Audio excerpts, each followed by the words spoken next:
अच्छा, जब हमारा फर्स्ट जो चैप्टर है उसका नाम है English legal system.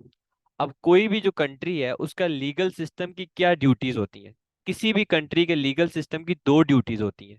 To make law, to implement law, कि लॉ को बनाना और उसकी इम्प्लीमेंटेशन करना।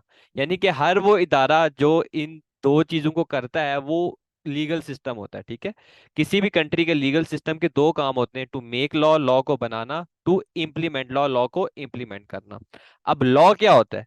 लॉ का वैसे तो एक सेट डेफिनेशन है, बुक में आप उसको पढ़ेंगे, लेकिन अगर मैं आपको आसान लफ्जों में समझाऊं तो law is a formal mechanism of social control. एक फॉर्मल मैकेनिज्म है जिसके थ्रू आप सोशल कंट्रोल लेके आते हो। फॉर्मल मैकेनिज्म का मतलब ये है कि एक set rules, principles, regulations, guidelines किसी एक अथॉरिटी ने, रिस्पॉन्सिबल अथॉरिटी ने बनाए होते हैं। ठीक है, एक फॉर्मल वे में उन रूल्स को सेट आउट किया गया होता है। क्यों? ताकि सोसाइटी में कंट्रोल आ सके सोसाइटी में। और कंट्रोल कैसे आता है? कि जो रेगुलेशंस, रूल्स इस्टेब्लिश किए होते हैं उनको अथॉरिटीज क्या करती हैं? इन्फोर्स करती हैं। तो लॉ बेसिकली एक फॉर्मल मैकेनिज्म है जिसके थ्रू आप सोशल कंट्रोल को लेके आते हो। प्रिंसिपल्स हैं, रूल्स हैं, रेगुलेशंस हैं जिनको इन्फोर्स किया जाता है सोसाइटी में, ताकि सोसाइटी जो है वो एक अच्छे वे में बिहेव कर सके। ठीक है, तो law is a formal mechanism of social control.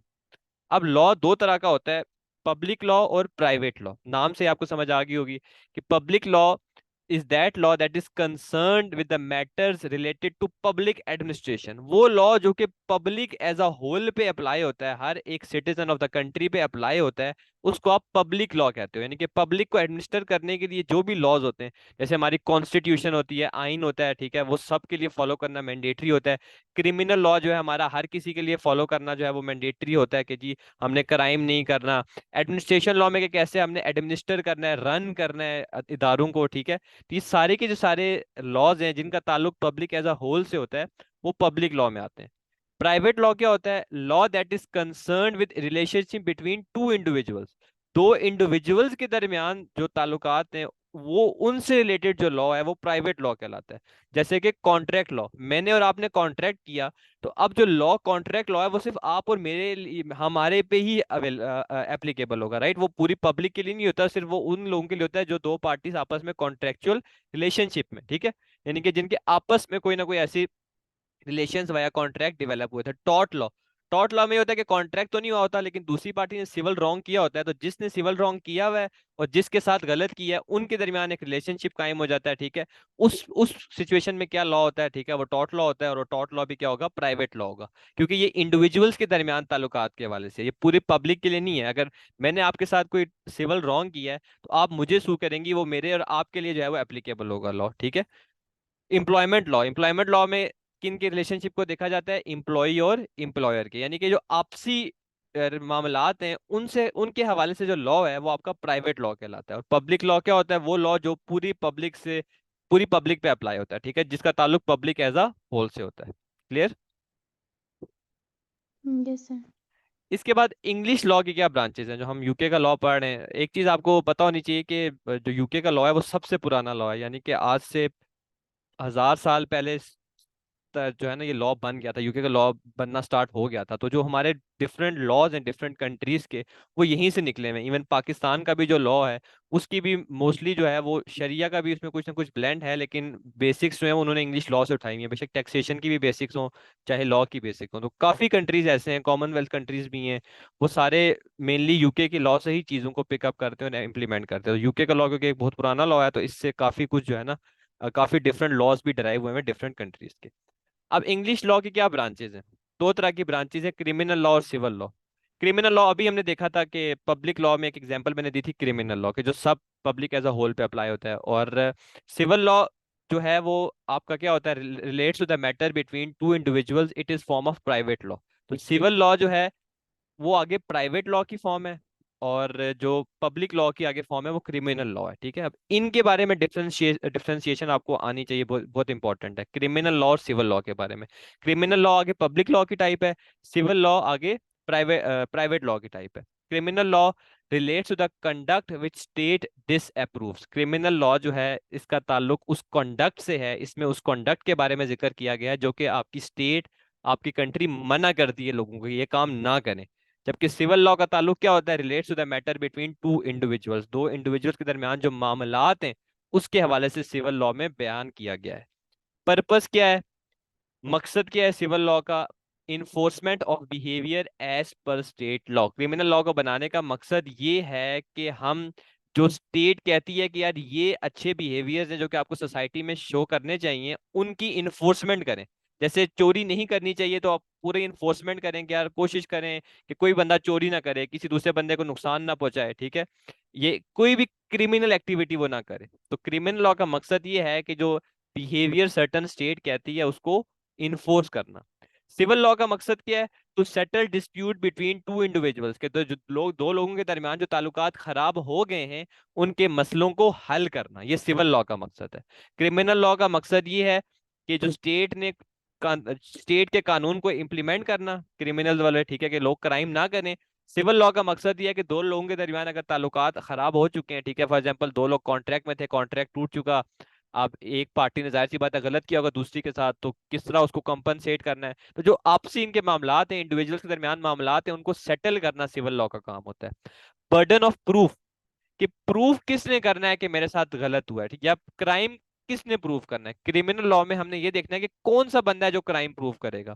तो क्रिमिनल लॉ में प्रोसिक्यूशन यानी कि स्टेट के इदारे, स्टेट के इदारों का काम है प्रूफ करना कि दूसरे बंदे ने क्राइम किया है। अगर मैंने चोरी की है तो मैं जाके ये प्रूव नहीं करूंगा कि मैंने चोरी नहीं की, state, burden of proof state पे, जाहिर सी बात है मैं अपने बयानात दूंगा, लेकिन जो काम, जो जिसका काम है ये प्रूव करवाना कि अगले बंदे ने क्राइम किया है, वो स्टेट है, स्टेट के इदारे हैं, उसमें सारे स्टेट के इदारे आ जाते हैं, पुलिस फोर्स होगी, ठीक है, स्टेट का जो लॉयर हो गया, जो प्रोसिक्यूशन का मतलब होता है स्टेट, गवर्नमेंट, गवर्नमेंट का काम है प्रूव करना कि दूसरे बंदे ने क्राइम किया। सिविल लॉ में क्लेमेंट का काम है कि वो प्रूव करे कि मेरे साथ गलत हुआ है। क्लेमेंट का मतलब होता है वो बंदा जिसके साथ गलत हुआ है, या वो बंदा जो कि सोल्यूशन की तलाश में है, ठीक है, जो बंदा सोल्यूशन की तलाश में है। डिफेंडेंट का मतलब होता है वो बंदा जो अपने आप को डिफेंड कर रहा हो। अगर मैंने और आपने कॉन्ट्रैक्ट किया है और मैंने कॉन्ट्रैक्ट तोड़ा है, तो मेरे कॉन्ट्रैक्ट टूटने से जाहिर सी बात है अगर आपको कोई नुकसान हुआ है तो आप मेरे पे क्लेम करेंगी, आप क्लेमेंट है, कोर्ट में जाके आप मुझे सू करेंगी फॉर डैमेजेस, ठीक है, डैमेजेस का मतलब होता है कंपनसेशन। तो आप क्लेमेंट है, यानी कि वो बंदा जो कि सोल्यूशन ढूंढ रहा है। मैं डिफेंडेंट हूँ, यानी कि वो बंदा जिसने आपको, अपने आप को डिफेंड करना है कि मैंने गलत नहीं किया। क्लेमेंट वो होता है जो प्रूव करता है कि दूसरे ने गलत किया है, डिफेंडेंट वो होता है जो कि प्रूव करता है मैंने गलत नहीं किया। तो सिविल लॉ के तहत क्लेमेंट का काम है कि उसने प्रूव करना है कि मेरे साथ गलत हुआ है, ठीक है, क्लेमेंट का काम है अपनी रेमेडी को तलाश करना। स्टैंडर्ड ऑफ प्रूफ, कि प्रूफ का स्टैंडर्ड क्या होना चाहिए, ठीक है, स्टैंडर्ड का मतलब होता है क्वालिटी क्या होनी चाहिए। तो यहाँ पर क्रिमिनल लॉ में जो आपका स्टैंडर्ड ऑफ प्रूफ होता है वो बियॉन्ड रीजनेबल डाउट होता है। बियॉन्ड रीजनेबल डाउट का मतलब ये होता है कि शक की कोई गुंजाइश हो ही ना, इतना हाई क्वालिटी प्रूफ होना चाहिए कि शक की कोई गुंजाइश हो ही ना, बियॉन्ड रीजनेबल डाउट। ये चीज आपको इस तरह समझनी चाहिए कि क्रिमिनल लॉ में लोगों को उम्र कैद हो जाती है, 10-10 साल, 15-15 साल, सजाए मौत तक हो जाती है, तो ऐसे ही फैसले नहीं सुना दिए जाते। जो प्रूफ की क्वालिटी है वो हाई क्वालिटी होनी चाहिए, बियॉन्ड रीजनेबल डाउट, कि जो थोड़ी बहुत शक की गुंजाइश है वो भी ना हो, ठीक है, यानी कि हाई स्टैंडर्ड ऑफ प्रूफ होना चाहिए।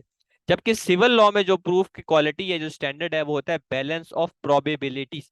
बैलेंस ऑफ प्रोबेबिलिटीज का मतलब ये होता है कि आप गई कोर्ट के पास, मैं गया कोर्ट के पास, आपने अपने बयानात दिए, आपने अपने एंड की स्टोरी सुनाई, मैंने अपने एंड की स्टोरी सुनाई, आपने अपने एंड के एविडेंसेस प्रोवाइड किए कि मेरे साथ गलत हुआ है, मैंने अपने जो है दिफा में अपने एंड की बातें की। तो जज ये देखेगा कि किसके जो एविडेंसेस हैं, किसकी बातें जो हैं उनका वजन है, ज्यादा वजन है, तो उसकी तरफ जो है ना, वो अगर जिस पार्टी का वजन जो है दूसरी पार्टी के एविडेंसेस से ज्यादा है, ठीक है, जिसका मौकफ ज्यादा स्ट्रांग है, या जो प्रूफ ज्यादा बेहतर तरीके से कर पा रहा है, उसके हक में फैसला सुना दिया जाता है।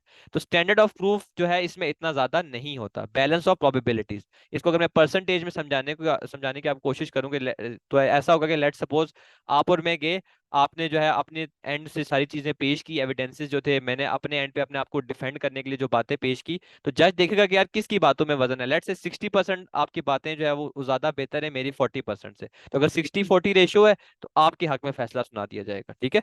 तो सिविल लॉ में मतलब proof high quality, standard of proof बहुत ज्यादा नहीं होता, बैलेंस ऑफ प्रोबेबिलिटीज होता है कि जिसकी भी बात में ज्यादा वजन होगा, ठीक है, उसके हक में फैसला सुना दिया जाएगा। वजन का मतलब यही है कि उसके पास उसके उससे रेलिवेंट एविडेंसेस भी होंगे, तो उसके हक में फैसला सुना दिया जाएगा। ऑब्जेक्ट, ठीक है।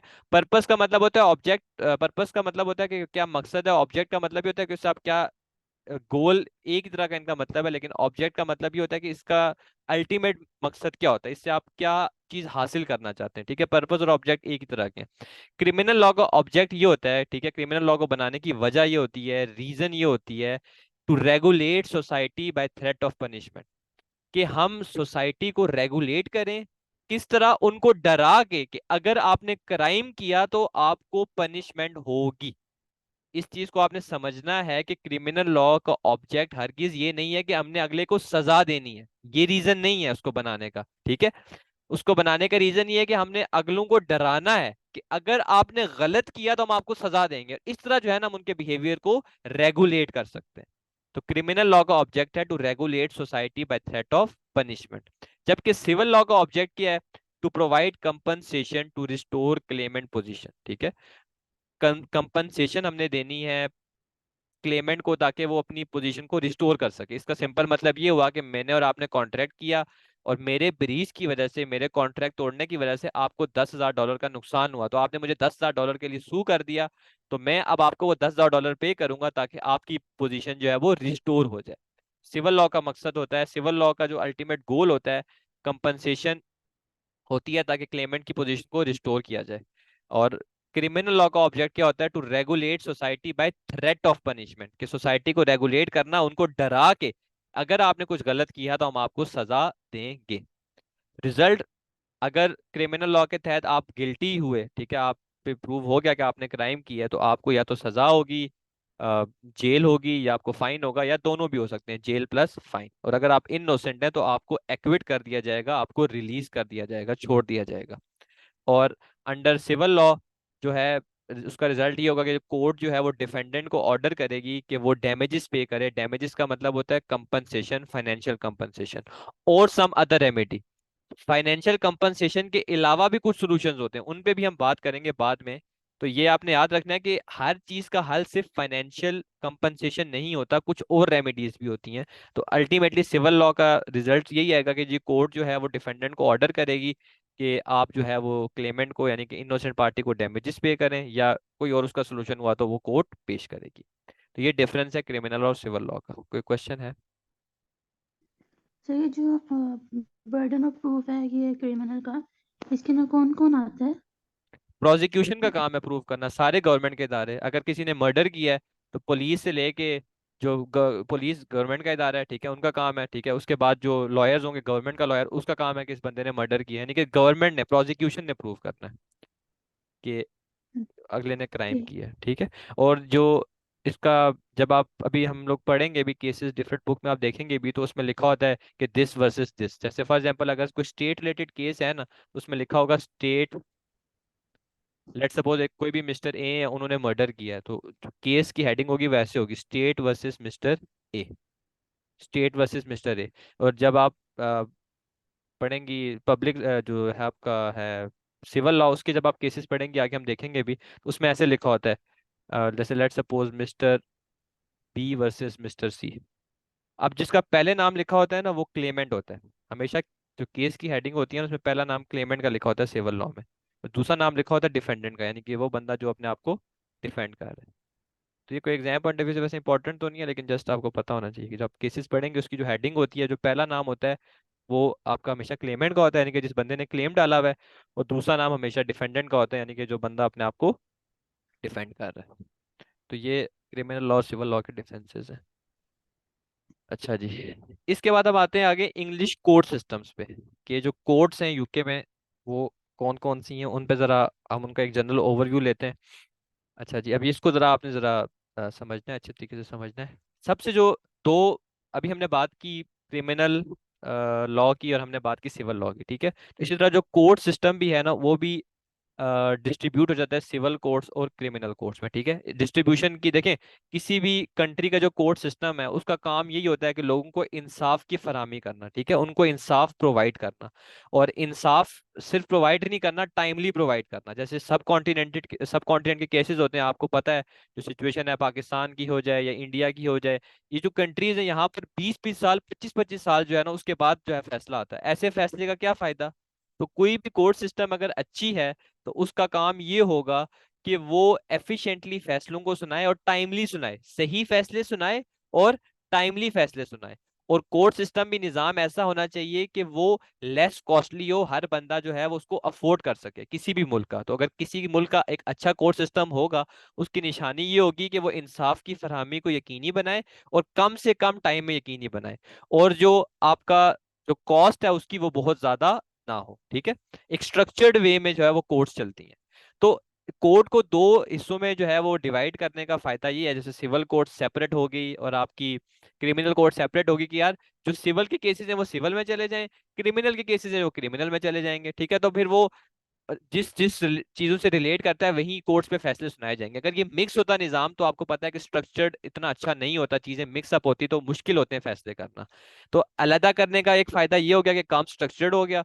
दूसरा फायदा ये होगा कि अगर सिविल कोर्ट का जो जज है, जब वो सिविल केसेस सुनता रहेगा, तो जाहिर सी बात है उसकी उसमें एक्सपर्टीज डेवलप हो जाएंगी। जब मुख्तलिफ केसेस सुनेगा, मुख्तलिफ फैसले सुनाएगा, तो वो एक्सपर्ट हो जाएगा अपने उस काम में। इस तरह क्रिमिनल वाला अपने काम में हो जाएगा। ठीक है, तो कोर्ट को एक स्ट्रक्चर्ड होना जरूरी होता है। ये मैं आपको ऐसे जनरल बता रहा हूँ। आप जिस तरह मुख्तलिफ जगहों पे सिटी कोर्ट्स होती हैं, ठीक है, जैसे कराची सिटी कोर्ट है, इस्लामाबाद कोर्ट है।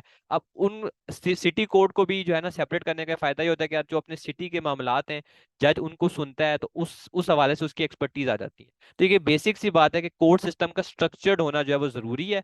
और एक अच्छा कोर्ट सिस्टम वही है जो कि इंसाफ की फरहमी को यकीनी बनाए, कम से कम टाइम में बनाए, और उसकी कॉस्ट भी इतनी ज्यादा ना हो।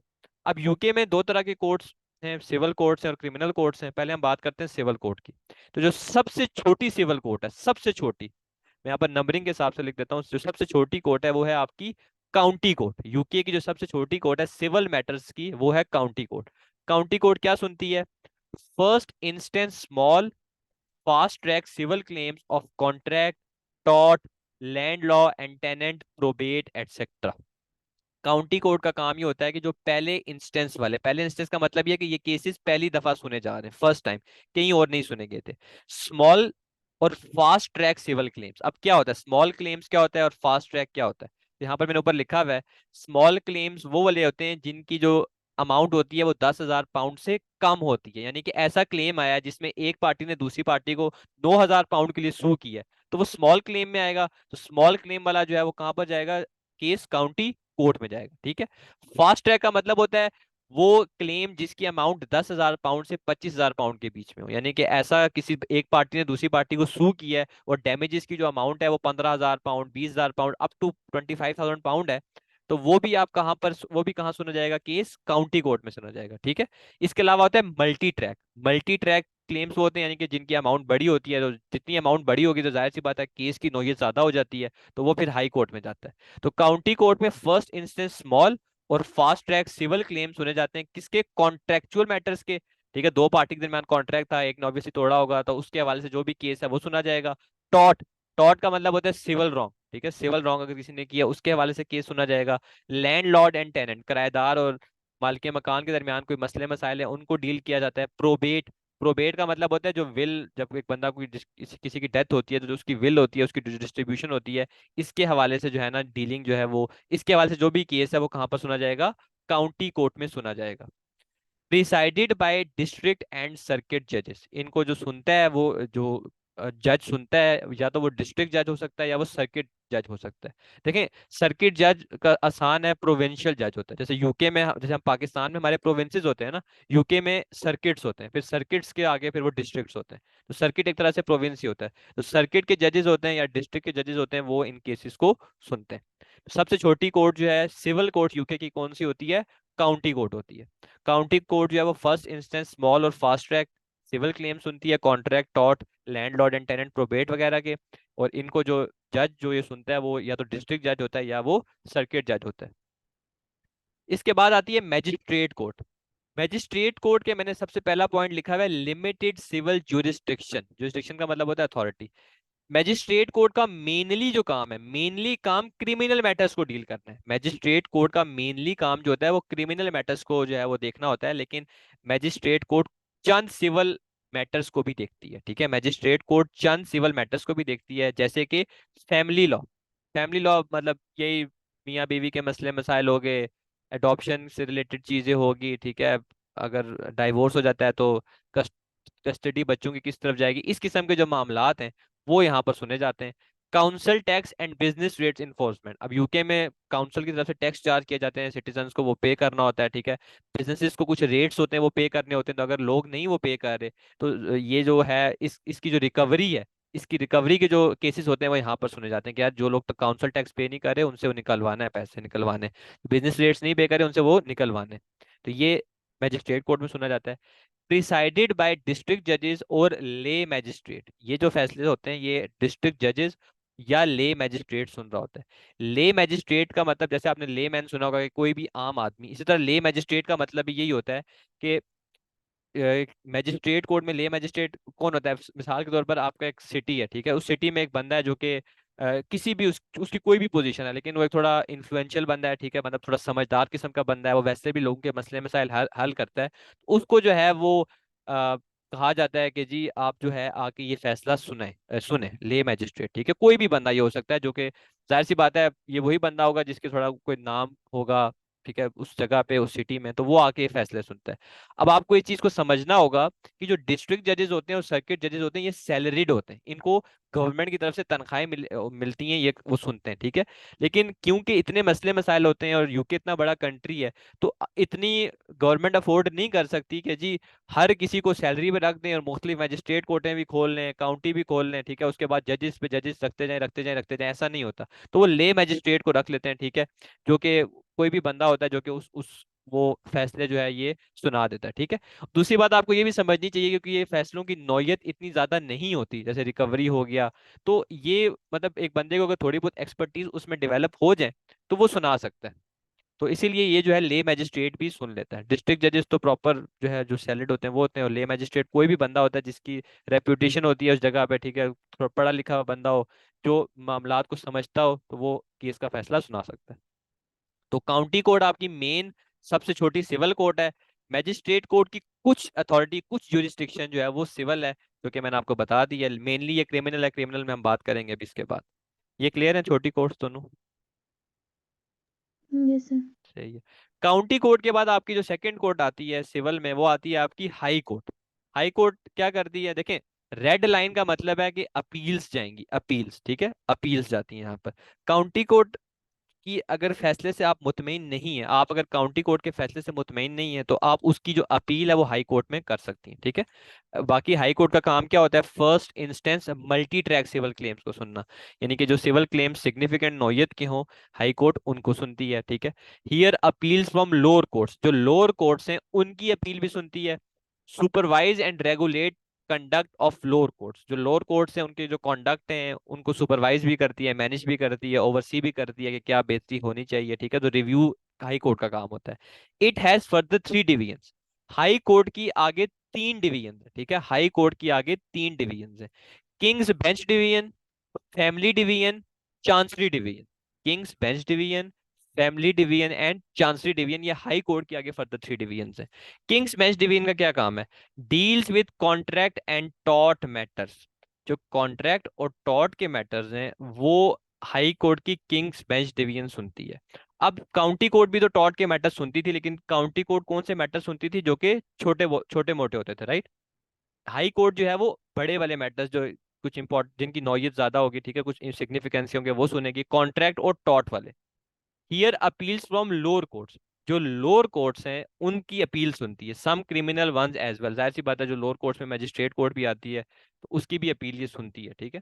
तो हाई कोर्ट की 3 डिवीजन हैं, Kings bench division, family division, chancery division. Kings bench division का काम क्या है, कॉन्ट्रैक्ट और टॉर्ट वाले केसेस को डील करना, और जो लोअर कोर्ट्स हैं उनसे इन्हीं मैटर्स से रिलेटेड अपील सुनना, यानी कि लोअर कोर्ट ने अगर कोई कॉन्ट्रैक्ट और टॉर्ट का फैसला दिया और आप उससे मुतमईन नहीं थे, तो आप उसकी अपील हाई कोर्ट के किंग्स बेंच डिवीजन में करोगे, ठीक है।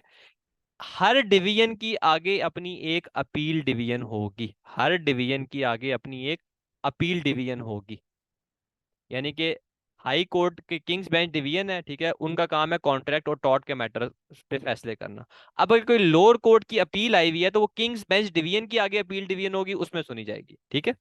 इसी तरह फैमिली डिवीजन जो है वो कौन से केसेस सुनेगी, मैट्रिमोनियल एंड फैमिली लॉ, वही मियाँ बीवी, कस्टोडियन, डाइवोर्सेस, इन इन हवालों से केसेस को सुनेगी, और इन्हीं हवालों से अपील सुनेगी लोअर कोर्ट से, ठीक है। और अपील इनकी एक सेपरेट डिवीजन सुनती है, इनकी भी आगे फर्दर अपील डिवीजन होती है। यानी कि हर डिवीजन की आगे फर्दर एक सेपरेट अपील डिवीजन है जिसमें लोअर कोर्ट्स की अपील सुनी जाती है। फिर चांसरी डिवीजन है। चांसरी डिवीजन जमीनी मामलात, कंपनी से रिलेटेड लॉ, पार्टनरशिप लॉ हो गया, ये सुनती है, इनके हवाले से केसेस सुनती है। और छोटी कोर्ट से यानी कि काउंटी कोर्ट से अपील सुनती है इन्हीं मैटर्स से रिलेटेड। तो वो जो अपील सुनेगी वो इनकी आगे फर्दर अपील डिवीजन सुनेगी, ठीक है। हर डिवीजन जो है हाई कोर्ट की, उसकी आगे एक अपनी अपील डिवीजन होती है जो कि लोअर कोर्ट से अपील सुनती है उन्हीं मैटर्स के हवाले से जो कि ये डिवीजन डील करते हैं। कोई क्वेश्चन है तो पूछ लो। No sir. सही है। हाई कोर्ट के बाद आती है कोर्ट ऑफ अपील, ठीक है। थर्ड पे यानी कि कोर्ट ऑफ अपील आएगी, county high court of appeal. Court of appeal का क्या काम है? Hear appeals for civil matters from high court and county court. Hear appeal from employment appeal tribunal. Court of appeal नाम से आपको पता चल रहा है कि इसमें कोई पहले इंस्टेंस के केस तो आएगा ही नहीं, अपीलें ही आएंगी। तो ये अपील सुनती है सिविल मैटर्स से रिगार्डिंग हाई कोर्ट और काउंटी कोर्ट से, ठीक है। हाई कोर्ट के किसी फैसले से आप मुतमईन नहीं है तो इसकी अपील आप यहाँ पर कर सकते हैं। काउंटी कोर्ट के किसी फैसले से आप मुतमईन नहीं है उसकी भी अपील आप यहाँ पर कर सकते हैं। और एम्प्लॉयमेंट अपील ट्रिब्यूनल की भी अपील यहाँ पर आप सुन सकते हैं। एम्प्लॉयमेंट अपील ट्रिब्यूनल क्या होता है उसके बारे में हम बात करेंगे एम्प्लॉयमेंट लॉ में, लेकिन अभी मैं आपको बता देता हूँ कि जब आप किसी कंपनी में काम कर रहे होते हैं और आपका एम्प्लॉयर के साथ कोई डिस्प्यूट होता है, तो वो डिस्प्यूट जो है वो आप कोशिश करते हो कि कोर्ट में जाने की बजाय वहीं पर एम्प्लॉयमेंट उधर ही कंपनी के अंदर सॉल्व हो जाए, ठीक है। तो वहां पर एक ट्रिब्यूनल बना होता है, जैसा हम लोगों के आम लफ्जों में आपको पता है जिरगे का वर्ड इस्तेमाल होता है कि घर के अगर कोई मसले मसाइल होते हैं तो हम लोग कोर्ट में जाने की बजाय जो घर का बड़ा बंदा होता है, बुजुर्ग बंदा होता है, उसके पास जाके फैसलों को हल करने की कोशिश करते हैं। तो ट्रिब्यूनल में भी यही होता है कि एम्प्लॉयमेंट का अगर कोई डिस्प्यूट है तो आप वहां पर, एम्प्लॉयमेंट का ट्रिब्यूनल बना होता है, वहां पर लोग बैठे होते हैं, एक्सपीरियंस लोग बैठे होते हैं। आप जो है वो जाहिर सी बात है, जब कोई डिस्प्यूट होगा आपके साथ आपके एम्प्लॉयज भी होंगे, तो अपने अपने बंदे के पास एविडेंसेस भी होते हैं, तो वहां पर चले जाएं, अपने डिस्प्यूट को जो है वो सॉल्व कर दें, ठीक है। अगर आप उससे मुतमईन नहीं है तो आप जो है फिर एम्प्लॉयमेंट अपील जो डिसीजन ट्रिब्यूनल ने दिया उसकी अपील कर सकते हैं। कहाँ पर? यहाँ पर कोर्ट ऑफ अपील में, ठीक है। कोर्ट ऑफ अपील में वो अपील सुनी जाती है। अब ये कोर्ट ऑफ अपील का काम है अपीलें सुनना सिविल मैटर्स की, और हाई कोर्ट से और काउंटी कोर्ट से। उसके बाद आती है सुप्रीम कोर्ट। सुप्रीम कोर्ट जो है उस यूके की सबसे ज्यादा जो है वो हाईएस्ट लेवल कोर्ट है। सुप्रीम कोर्ट जो है वो यूके की हाईएस्ट लेवल कोर्ट है, हाईएस्ट लेवल। इससे पहले, ब्रेग्जिट से पहले, सुप्रीम कोर्ट से ऊपर होती थी यूरोपियन कोर्ट ऑफ जस्टिस, ठीक है। यूरोपियन कोर्ट ऑफ जस्टिस, क्योंकि यूके यूरोपियन यूनियन का पार्ट था, तो वो जो यूरोपियन कोर्ट ऑफ जस्टिस थी उसका जो फैसला था वो सबसे ज्यादा इंपॉर्टेंस का था। लेकिन अब क्योंकि यूके ब्रेग्जिट हो गया, ठीक है, उसने एग्जिट कर दिया, यूरोपियन यूनियन का पार्ट नहीं है, तो सुप्रीम कोर्ट जो है ना वो सबसे टॉप लेवल कोर्ट होती है यूके की, ठीक है। तो European court of human rights भी है, लेकिन क्योंकि वो सिर्फ ह्यूमन राइट्स मैटर को देखती है, तो सुप्रीम कोर्ट जो है वो सबसे ज्यादा सुपीरियर कोर्ट होगी आपकी यूके की, ठीक है। ये ये आपका सिविल केसेस का, सिविल कोर्ट्स का स्ट्रक्चर है, सिविल कोर्ट्स का स्ट्रक्चर है। कोई क्वेश्चन है?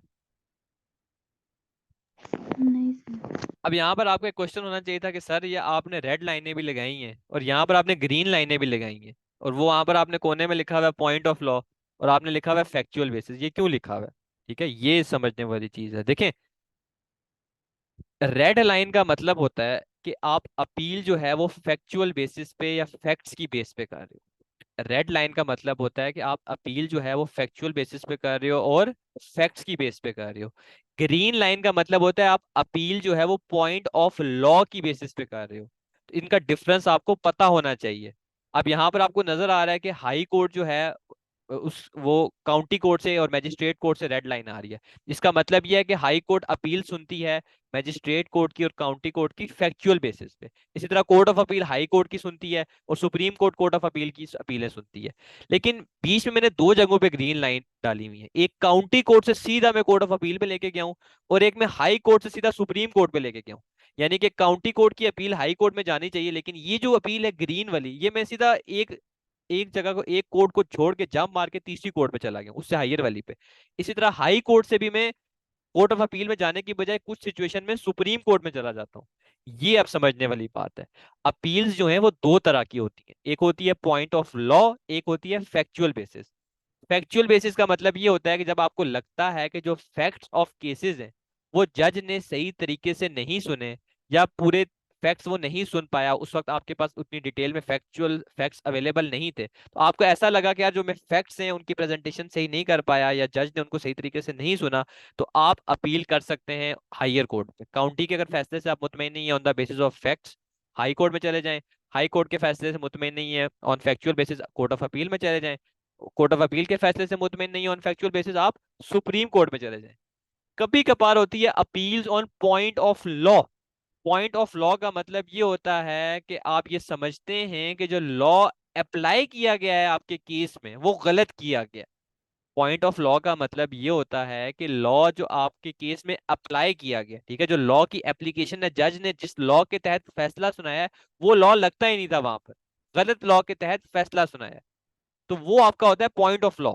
तो अगर आपको ऐसा लगता है कि जज ने जो लॉ अप्लाई किया है आपका केस सुनाते हुए, फाइनल डिसीजन देते हुए, वो गलत अप्लाई किया है, आप काउंटी कोर्ट से सीधा कोर्ट ऑफ अपील में अपील कर सकते हो if the appeal is on points of law.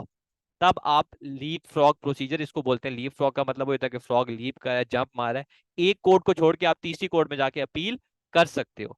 और ये अपील तभी होगी, इस बात को आपको समझना होगा, कि जो कोर्ट ऑफ अपील का जज है अगर उसे लगा कि यार हाँ ये जो बात कह रहा है ये ठीक कह रहा है, ठीक है, इसमें इसमें सच्चाई हो सकती है, जाहिर सी बात है वो काउंटी कोर्ट का फैसला रिव्यू करेगा, फिर वो आपको अलाउ करेगा कि जी आ जाओ जी कोर्ट ऑफ अपील, और अपनी अपील की जो है वो सुनवाई करो, ठीक है, उसकी पूरी प्रॉपर फिर वहां पर हेयरिंग होगी। समझ आइए। जी। इसी तरह हाई कोर्ट से आप सुप्रीम कोर्ट में भी डायरेक्ट जा सकते हो अगर आपने appeal on point of law करनी है। कोर्ट ऑफ अपील को आप बीच में से छोड़ के सीधा सुप्रीम कोर्ट में जा सकते हो। अगर हाई कोर्ट का फैसला जो है वो, उसमें आपको लगा हो गया जो हाई कोर्ट ने मेरा फैसला सुनाया है वो, उसमें जो लॉ की एप्लीकेशन है वो उसने गलत की है, तो आप सीधा सुप्रीम कोर्ट पे जा सकते हो, ठीक है। और अगेन वही रूल्स हैं कि सुप्रीम कोर्ट फैसले को देखेगी, अगर उन्हें लगा कि जी ये गलत फैसला सुनाया गया है, तो फिर जो है या इसमें गलतियां हो सकती हैं, तो फिर वो अप्रूव करेगी, तो आप वहां पर आपकी अपील सुनी जाएगी, ठीक है। ये कॉमन सेंस बेस्ड चीज है, क्योंकि इस तरह अगर ये चीज ना हो, ऊपर वाली कोर्ट का अप्रूवल ना हो, तो सारे लोग अपीलें ही करते रहे करते रहे करते रहे, तो इस तरह तो फैसले नहीं होते, ठीक है। तो ये आपका सिविल कोर्ट का स्ट्रक्चर था। इसके बाद आपका आता है क्रिमिनल कोर्ट का स्ट्रक्चर, ठीक है। सिविल कोर्ट्स हमने देख ली, तो अब आते हैं क्रिमिनल कोर्ट्स। तो सबसे जो छोटी क्रिमिनल कोर्ट है वो मैजिस्ट्रेट कोर्ट होती है। मैंने आपको बताया था कि मैजिस्ट्रेट कोर्ट का मेनली काम क्या होता है, क्रिमिनल एक्टिविटीज को देखना, ठीक है। कुछ सिविल जुरिस्डिक्शन थी, वही मैट्रिमोनियल केसेस और रिकवरी ऑफ काउंसिल टैक्स और बिजनेस रेट्स वगैरह, मेनली इसका काम होता है मैजिस्ट्रेट कोर्ट। तो आपकी जो क्रिमिनल कोर्ट है उसमें जो सबसे लोअर लेवल कोर्ट है वो आपकी मैजिस्ट्रेट कोर्ट होगी, ठीक है। मैजिस्ट्रेट कोर्ट क्या करती है, it deals with summary offences. Summary offences मैंने राइट साइड पे लिखे हुए, less serious crimes like drinking, careless driving, ठीक है। यानी कि यहाँ पर माइनर जो क्राइम्स होते हैं, जो लेस सीरियस क्राइम्स होते हैं, उनकी यहाँ पर जो है उनको यहाँ पर सुना जाता है, ठीक है। जैसे कि अगर किसी ने, लेट सपोज वो इंटॉक्सिकेटेड था, ठीक है, वो नशे में था, उसने ड्राइव की, एक्सीडेंट कर दिया, ठीक है, ओवर स्पीडिंग कर दी, ये इस किस्म के केयरलेस ड्राइविंग करी, जो छोटे मोटे जो माइनर क्राइम्स होते हैं वो जिसने किए उनको समरी ऑफेंसेस बोलते हैं, वो मैजिस्ट्रेट कोर्ट में डील किए जाते हैं। Impose imprisonment of up to 6 months and unlimited fines. Magistrate court के जज के पास इतना इख्तियार होता है कि वो माइनर क्राइम्स में कम से कम 6 महीने की सजा सुना सकता है अगले बंदे को। और फाइन्स अनलिमिटेड का मतलब ये होता है कि डिपेंडिंग अपॉन केस जो मर्जी वो फाइन देना चाहे वो कर सकता है, जाहिर सी बात है वो रीजनेबल होगा। प्रिसाइडेड बाय डिस्ट्रिक्ट जज और ले मैजिस्ट्रेट। डिस्ट्रिक्ट जज भी इसको केसेस को सुन लेता है, या कोई ले मैजिस्ट्रेट हो वो भी सुन सकता है। उसके बाद आते हैं next crown court. Crown court deals with indictable offences. Indictable offences का मतलब क्या होता है, major offences like murder, rape, theft, robbery, ये सारे इनडिक्टेबल ऑफेंसेस हैं, यानी कि मेजर ऑफेंसेस हैं। तो मेजर ऑफेंसेस जो है वो क्राउन कोर्ट सुनती है। Case proceeding is heard and punishment is imposed. क्योंकि ये मेजर ऑफेंसेस होते हैं तो इसमें प्रॉपर ट्रायल बाय ज्यूरी होता है, प्रॉपर प्रोसीडिंग्स होती हैं, बंदे को जाना पड़ता है, ठीक है, सुनवाइयां होती हैं, और एक प्रॉपर प्रोसीडिंग होती है। मैजिस्ट्रेट कोर्ट में क्योंकि वो छोटे मोटे क्राइम होते हैं और वो ऑब्वियस होते हैं, यानी कि वो प्रूफ बंदा कर सकता है, जैसे अब बाहर जो है वो स्पीड लिमिट किसी ने एक्सीड कर दी, ठीक है, या वो इंटॉक्सिकेटेड था, तो वो देखते हैं कि यार ये अंडर इन्फ्लुएंस ऑफ अल्कोहल तो नहीं था, उसका ब्लड टेस्ट करते हैं, पता चल जाता है कि यार इसने नशा किया हुआ था या नहीं किया हुआ था, तो उसको बस फैसला सुना दिया। यानी कि जल्दी जल्दी फैसले मजिस्ट्रेट कोर्ट के हो जाते हैं, क्योंकि क्राउन कोर्ट में थोड़े मेजर ऑफेंसेस होते हैं तो प्रॉपर ट्रायल बाय ज्यूरी होता है, प्रॉपर प्रोसीडिंग्स होती हैं, और उसके बाद जो है जो भी पनिशमेंट होती है उसको इम्पोज किया जाता है। It hears appeal from magistrate court on question of facts. Factual basis पे क्राउन कोर्ट जो है वो मैजिस्ट्रेट कोर्ट से अपील सुनती है, ठीक है, फैक्चुअल बेसिस पे। प्रिसाइडेड बाय सर्किट जज, यूजली यूजली जो क्राउन कोर्ट है उसको जो सर्किट जजेस होते हैं वो प्रिसाइड करते हैं, ठीक है। अब देखें जो छोटी कोर्ट होती है ना, वो बड़ी कोर्ट हमेशा छोटी कोर्ट की अपील सुन सकती है। अब आपने सिर्फ ये देखना है कि पॉइंट ऑफ लॉ पे कब है और फैक्चुअल बेसिस पे कब है। उसके बाद कोर्ट ऑफ अपील पे मैं बात करता हूँ, सुप्रीम कोर्ट में फिर हम वो दूसरी चीज देखते हैं। कोर्ट ऑफ अपील की एक क्रिमिनल डिवीजन है, वहां पर हमने सिविल डिवीजन की बात की थी, तो यहाँ पर कोर्ट ऑफ अपील का काम यही है कि जो छोटी कोर्ट्स हैं, ठीक है, क्राउन कोर्ट होगी, उन क्राउन कोर्ट की अपील सुनना, क्राउन कोर्ट के फैसले की अपील सुनना, ठीक है, ऑन क्वेश्चन ऑफ फैक्ट्स। और इसी तरह सुप्रीम कोर्ट जो है वो कोर्ट ऑफ अपील की सुनती है appeal on the question of facts. अब अगेन यहाँ पर ग्रीन लाइन आ गई है, जिसका मतलब है ऑन पॉइंट ऑफ लॉ। तो मैंने आपको बताया था कि यहाँ पर कि जो किंग्स बेंच डिवीजन है, ठीक है, किंग्स बेंच डिवीजन, इसकी आगे एक अपील डिवीजन भी होती है, राइट। और यहाँ पर मैंने नीचे लिखा हुआ भी था कि some criminal ones as well, कि जो अपील्स जो है वो क्रिमिनल केसेस की भी अपील सुनती है ये किंग्स बेंच डिवीजन की अपील डिवीजन। इसी तरह अगर आपको अगेन वही लगता हो कि जो मेरे केस का फैसला सुनाया गया है उसमें जो जज ने लॉ अप्लाई की है वो गलत की है, मिस एप्लीकेशन ऑफ लॉ है, तो on the points of law आप क्राउन कोर्ट और मैजिस्ट्रेट कोर्ट दोनों से आप किंग्स बेंच डिवीजन की अपील डिवीजन हाई कोर्ट की अपील कर सकते हैं। वहां पर वो आपके 3 हाई कोर्ट के जजेस हैं उनको प्रिसाइड करेंगे। क्राउन कोर्ट और मैजिस्ट्रेट कोर्ट के फैसले से अगर आप मुतमईन नहीं है on point of law, appeal अगर आप ऑन पॉइंट ऑफ लॉ करना चाहते हैं, तो आप हाई कोर्ट की जो किंग्स बेंच डिवीजन है उसकी अपील डिवीजन में कर सकते हैं। देखें, मिसाल के तौर पर इसको समझाने का, मिस एप्लीकेशन ऑफ लॉ को समझाने का आसान तरीका ये है कि अगर फॉर एग्जांपल आपके घर में वेपन्स मिलते हैं, ठीक है, आपने अपने घर में वेपन्स रखे हुए हैं, ठीक है, अब आपने वेपन्स रखे हुए हैं, इलीगल वेपन्स रखे हुए हैं, अब आपके घर में पड़े हुए थे, अब आप को, पुलिस को पता चल गया, उन्होंने आपको पकड़ लिया, जब फैसला सुनाया तो उन्होंने आप पे टेररिज्म एक्ट लगा दिया, टेररिज्म लॉ लगा दिया, टेररिज्म एक्ट लगा दिया, ठीक है। अब आप पे जो है एक्ट टेररिज्म वाला नहीं लगना चाहिए था, आप पे एक्ट इलीगल वेपन्स को रखने का लगना चाहिए था, राइट। दोनों में फर्क है ना, टेररिज्म का मतलब तो ये है कि आपने उन वेपन्स को टेररिस्ट एक्टिविटीज में यूज किया, लेकिन ये तो आपने लेट सपोज अपनी सेफ्टी के लिए इलीगल तौर पे रखे हुए थे, जैसे पाकिस्तान में भी काफी लोग बगैर लाइसेंस के रखते हैं, राइट। अब आप पे उसने टेररिज्म लॉ लगा दिया, उसके तहत आपको सजा सुना दी, तो फिर आप कहेंगे कि जी यार इसने तो लॉ अप्लाई गलत किया है, तो आप फिर दूसरे आप हायर कोर्ट की बजाय लीप फ्रॉग कर सकती हैं, ठीक है, लीप फ्रॉग करके अगले कोर्ट में अपील अपनी सुनवा सकती हैं। समझ आ गई है। जी। इसी तरह हाई कोर्ट की जो अपील डिवीजन है उसके भी फैसले से अगर आप मुतमईन नहीं है, ठीक है, तो उन्होंने फैसला सुनाया ऑन पॉइंट ऑफ लॉ, तो आप सुप्रीम कोर्ट में सीधा अपील कर सकती हैं, ठीक है, आप सुप्रीम कोर्ट में सीधा अपील कर सकती हैं।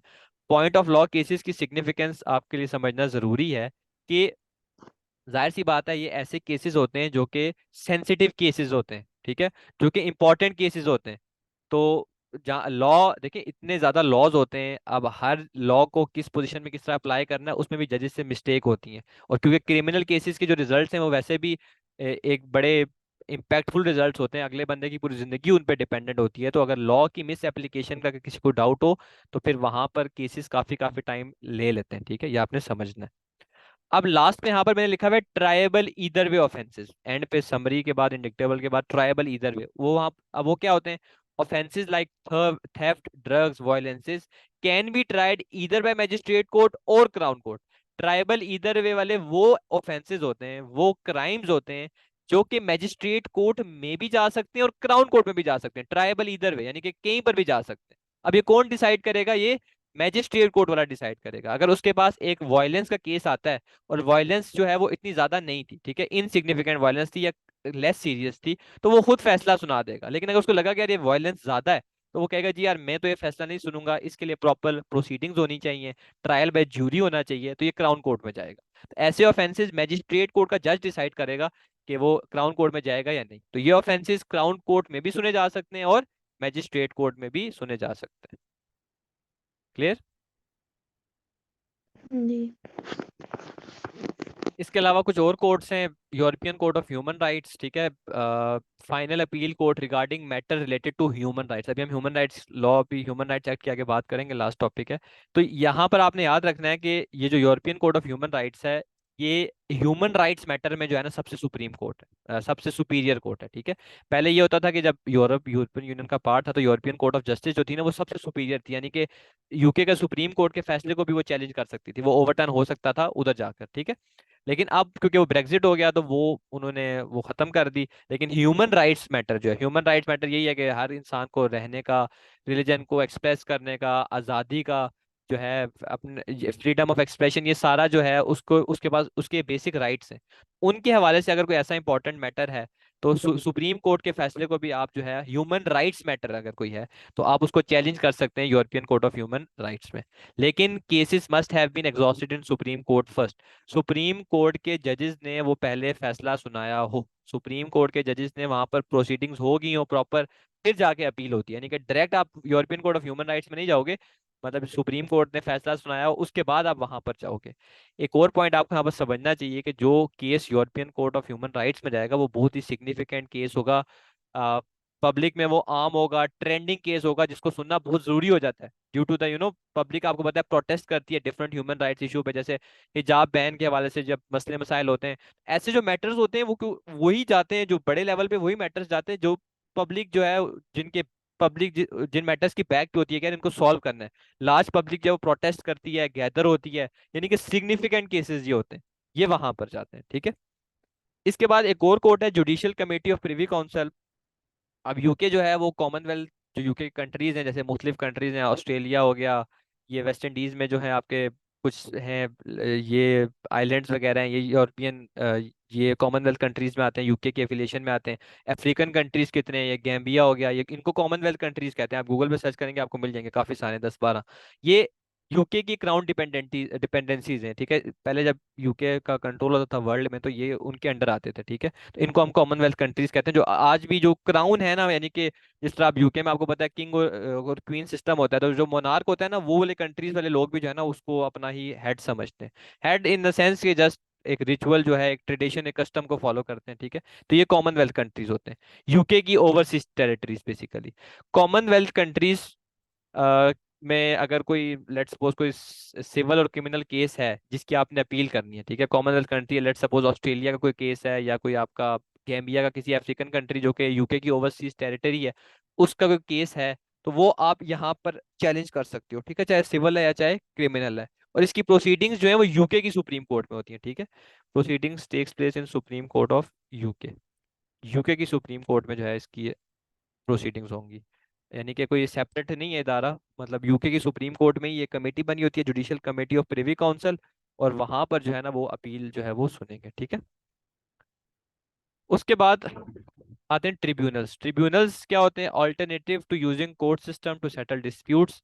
मैंने अभी आपको बताया कि कोर्ट में जाने की बजाय एक ऑल्टरनेटिव सिस्टम है ट्रिब्यूनल सिस्टम, ताकि आपके मसले मसाइल का हल हो जाए, ठीक है। जिस तरह आसान लफ्जों में मैंने आपको समझाया था कि पाकिस्तान में जैसा जिरगा सिस्टम होता है कि गांव में अगर कोई मसले मसाइल होते हैं तो जो गांव के बड़े होते हैं वही वहां पर फैसला सुना देते हैं, ठीक है। अब वो कोर्ट में भी बंदा जा सकता है, लेकिन ये कि ऑल्टरनेटिव वे है ट्रिब्यूनल्स का। तो यूके में भी ऐसे ट्रिब्यूनल्स बने होते हैं डिफरेंट इदारों के, डिफरेंट डिपार्टमेंट्स के, कि आप कोर्ट में जाने की बजाय वहीं पर अपने मामलात को तय कर लें। हमारा जो ताल्लुक है वो सिर्फ एम्प्लॉयमेंट ट्रिब्यूनल से है, ठीक है, यही उसके बारे में थोड़ी बहुत चीज़ें, कुछ ज़्यादा नहीं है। एम्प्लॉयमेंट ट्रिब्यूनल्स जो है उसका मकसद ये होता है कि एम्प्लॉय और एम्प्लॉयर के दरमियान जो मसले मसाइल हैं उनको सुनना, उनको हल करना।